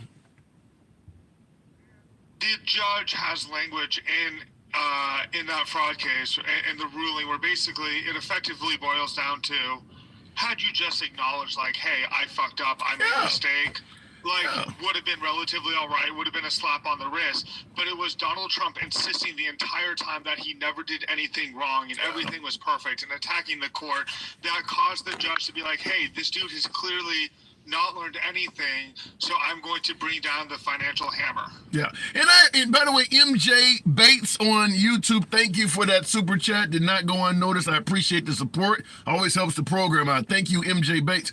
No, I agree with that, and I keep over and over again using the speeding ticket example. Whereas if you get $100 speeding ticket and you go to court to fight it and you're talking shit, you're not going to walk out of it just paying $100. I mean, this is something MAGA has been trying to convince America of since Trump came on the scene, is that what he says should not matter. As long as he is a good, upstanding president that gets this country on track, he should be able to say whatever he wants. And I vehemently disagree. I do believe his mouth is costing him millions. E. Jean Carroll's a perfect example. Look at who his attorneys are. One thing I know about attorneys is, one, they like money, they like getting paid, and two, they like notoriety, right? And so if Donald Trump was all innocent in all this, and it was like these clear slam dunk cases of rogue prosecutors pushing things that they shouldn't, Donald Trump should have top tier attorneys. He did pay off Chris Kise, who is a legitimately good attorney, but Chris Kise demanded a metric fuck ton of money ahead of time. But Alina Habba, an attorney. Again, Alina Hobbit is attractive. Huh? She did a small amount of family law before representing Trump. Yeah. The fact that there aren't better attorneys, which is also why Donald Trump has no shot in any, besides the fact that these cases are rock solid, which is why he has no shot in any appeal whatsoever, because his lawyers have no idea what the hell they're doing, but also nobody is going after Trump unless what they have is rock solid. I don't know if the Fani Willis case, but with her own credibility being challenged so greatly, I don't know if that's going to walk away looking at, I don't know if that's going to end up looking like a rock solid case. That case may be completely in jeopardy because Fani Willis, her entire career may be in jeopardy. She clearly is coming across as someone who herself is not being honest. So I don't look at that case in Fulton County, Georgia anymore as rock solid. I would suggest you check out Legal Eagle on YouTube or Legal Dad on TikTok. There's been basically, even if Fani Willis is thrown off the case in Georgia, it does not matter because that case is there. The case itself is rock solid. What she did, objectively moronic. Yeah, listen, let me interrupt and say this. I'm not saying that Trump is innocent. I get your point that take her off the case and put somebody else on. The issue I have is feeling confident that somebody else will take the case. Going against Trump is going to come with death threats. Fani Willis has stated she's had to relocate. There may be not another prosecutor willing to go through that shit. That's where I say it's not rock solid. It's not that Trump is innocent. It's that no one may want to step up in Georgia and go after him. You're low. I can't hear you. You're going in and I out. think there are good prosecutors who, even if Fani Willis is thrown off, that will happily step up and take this case because it's the right thing for the United States. And again, there are already a bunch of people who have pled guilty and who are going to be testifying against Trump. People always say with a lot of these cases that, like, oh, it's innocent until proven guilty. And so, well, yes, Donald Trump himself has not been proven guilty in a federal case. A lot of people around him have been found guilty or have pled guilty and are then going to testify against him. So they can always withdraw those pleas, you know. Cannot. Because once you plead guilty, like you can't, basically you're saying I am guilty and here's like it's an amount of guilt, and you can have like, and if you don't live up to it to your side, you can actually have what you were given yanked out from under you, but the guilty plea still remains. Yeah. Like you have admitted to legal wrongdoing, and at that point it is done. Assuming, as you stated, other prosecutors would happily step up. If this was in New York somewhere, I'd agree with you. But Fulton County, Georgia, I don't know if there's other people that would readily step up and go after Trump. We'll see. I do got to move it on. But what's happening is Letitia James is coming across like Ruth Bader Ginsburg or Joe Biden. Maybe you need to step aside and let somebody else do the job. All right, Cirque, your audio must be out, but we'll keep it moving. You can change your plea, not a good look. True, but if you know the case is not likely to be pursued, now that Fani Willis is in jeopardy, it may be, who gives a damn if it's a good look or not? I mean, you're about to go to jail for election fraud. You're beyond the point of having a good look to begin with. It's like when I wake up in the morning and look in the mirror. The chance for a good look is already over with. So at the end of the day, if Fani Willis is removed from the case or drops the case, and no one else in that county want to deal with the bullshit that comes along with trying to hold Trump accountable, case is over with. Okay, so it's not guaranteed, folks. Not even guaranteed that it will be pursued. And Fani Willis may realize that.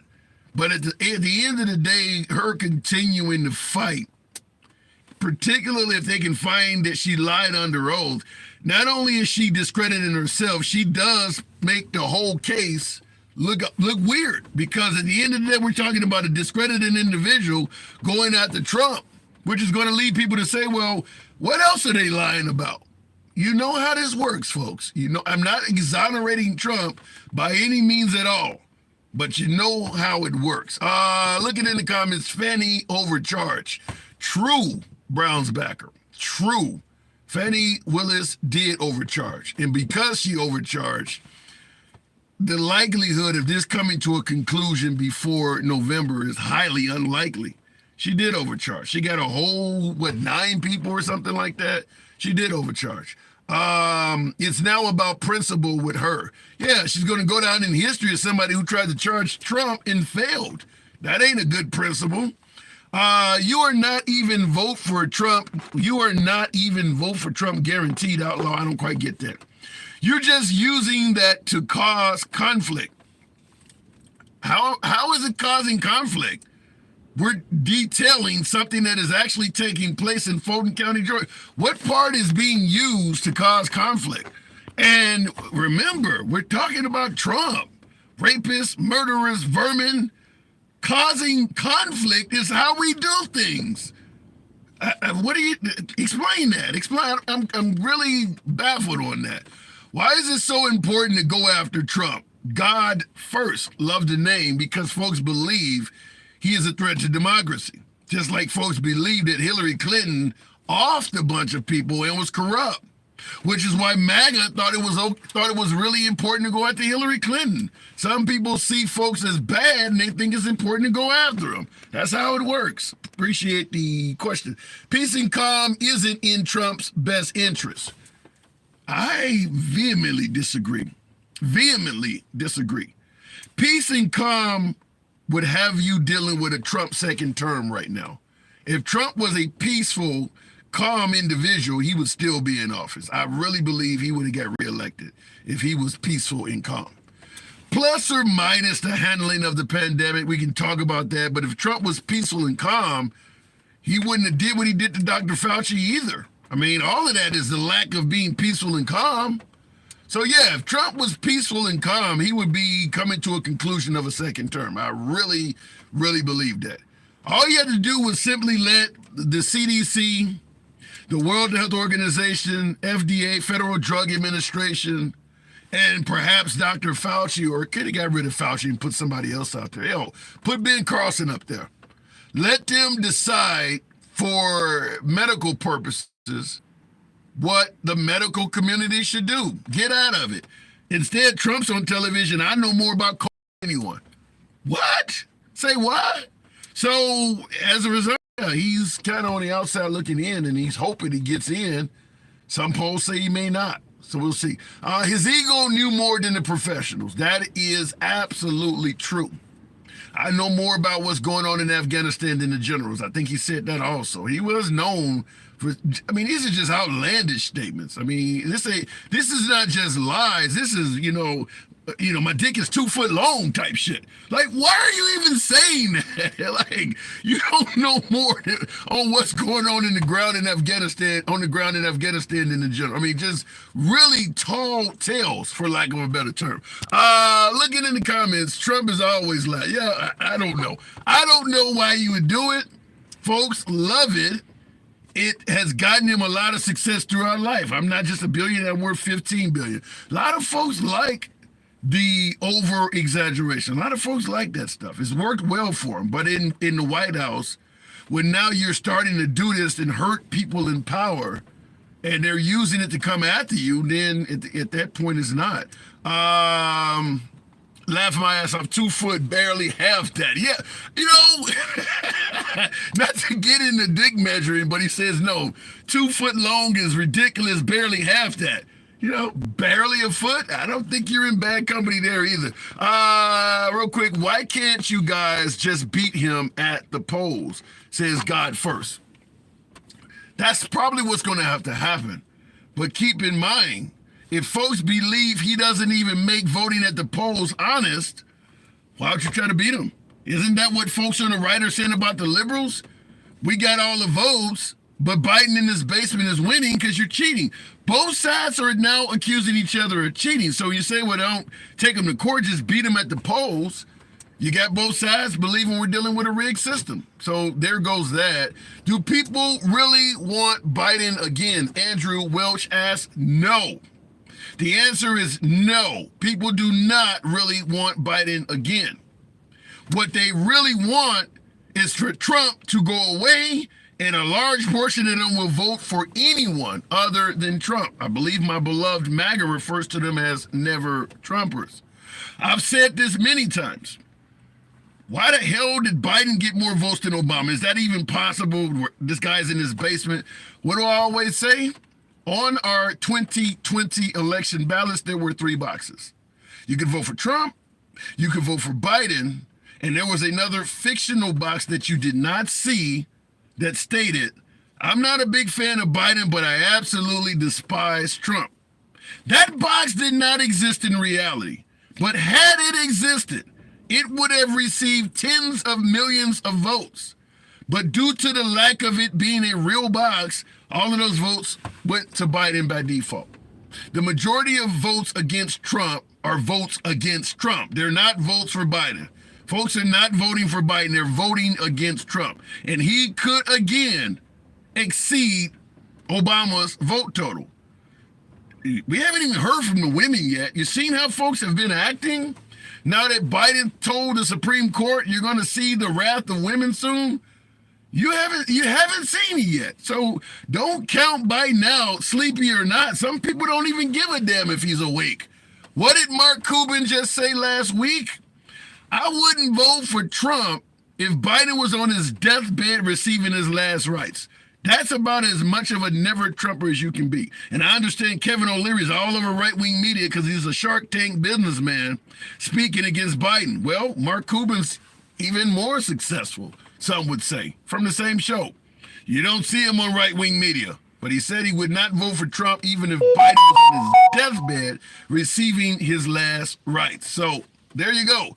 I would be Biden's personal nurse. Yikes. Riding for Biden in the comments. Why can't you just... Well, I seen that real quick. Real quick in the comments.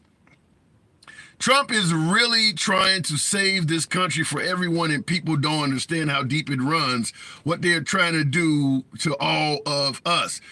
Marcela, you could be right, but if I'm trying to help you out, let's say, for instance, you got a flat tire, Marcela, and you're on a road by yourself, and you don't have a jack, you can't fix your tire. Roadside assistance not available. I'll pull up, I'm willing to fix your tire. But the whole time I'm doing it, I'm calling you, your kids in the car, everybody names, everybody's crying and shit like that. Is it possible that could take away from the good deed that I'm doing for you? Maybe sometimes people don't see the good in you because you're acting so bad. This is the whole comment about ignore what he's saying, just pay attention to what he's doing. At the end of the day, I don't think that's possible. If you are accountable for what comes out of your mouth. And Trump likes to say a lot of negative things about people. So even if you're right, suggesting that Trump is trying to get this country back on track, perhaps his mouth is what's drawing folks' attention away from the alleged good deeds you're discussing. Anyhow, I do appreciate you folks. 143,000 on TikTok. Feel free to follow the program. It is always civilized dialogue from both sides of the aisle without any concern of being blocked, banned, or censored. Program is always will remain MAGA friendly. That's how we've ran it from day one. That's how we always will. Liberals are welcome indeed. It's your boy Tim, the handsome liberal. Catch you later. YouTube, thank you as well. I always talk to my YouTube audience for a quick minute. MAGA is so outspoken, but Dems are quiet. Then surprised when we all vote. Well, we'll see soon. I never heard Trump attack voters on the left. That's what the left does. Really? Liberal cities are, everything he says is about liberal cities being shitholes. You don't think that's attacking liberals at all, huh? The Squad, Black Lives Matter, Colin Kaepernick, get that son of a bitch off the field. Who do you think those folks are voting for? He attacks liberals all the time. You just don't seem to understand that that's what's happening. Sanctuary cities, you think those are Republicans? When you're criticizing all of these entities, you're criticizing liberals. How could you not understand that? So you deserve a medal. VA is tough. Thank you, Phoenix. Thank you. I think the polls are still calling landlines and getting 60 plus people. That's why Trump is so high in the polls. Could be. Anyhow, folks, you know what we do here. Appreciate tuning in. Thank you for the subscriptions, the clicking the like button. A few of you folks. Always hard to get you folks to click the like button, but thank you for those who did. Monday through Friday, 1 p.m. Central. See you tomorrow.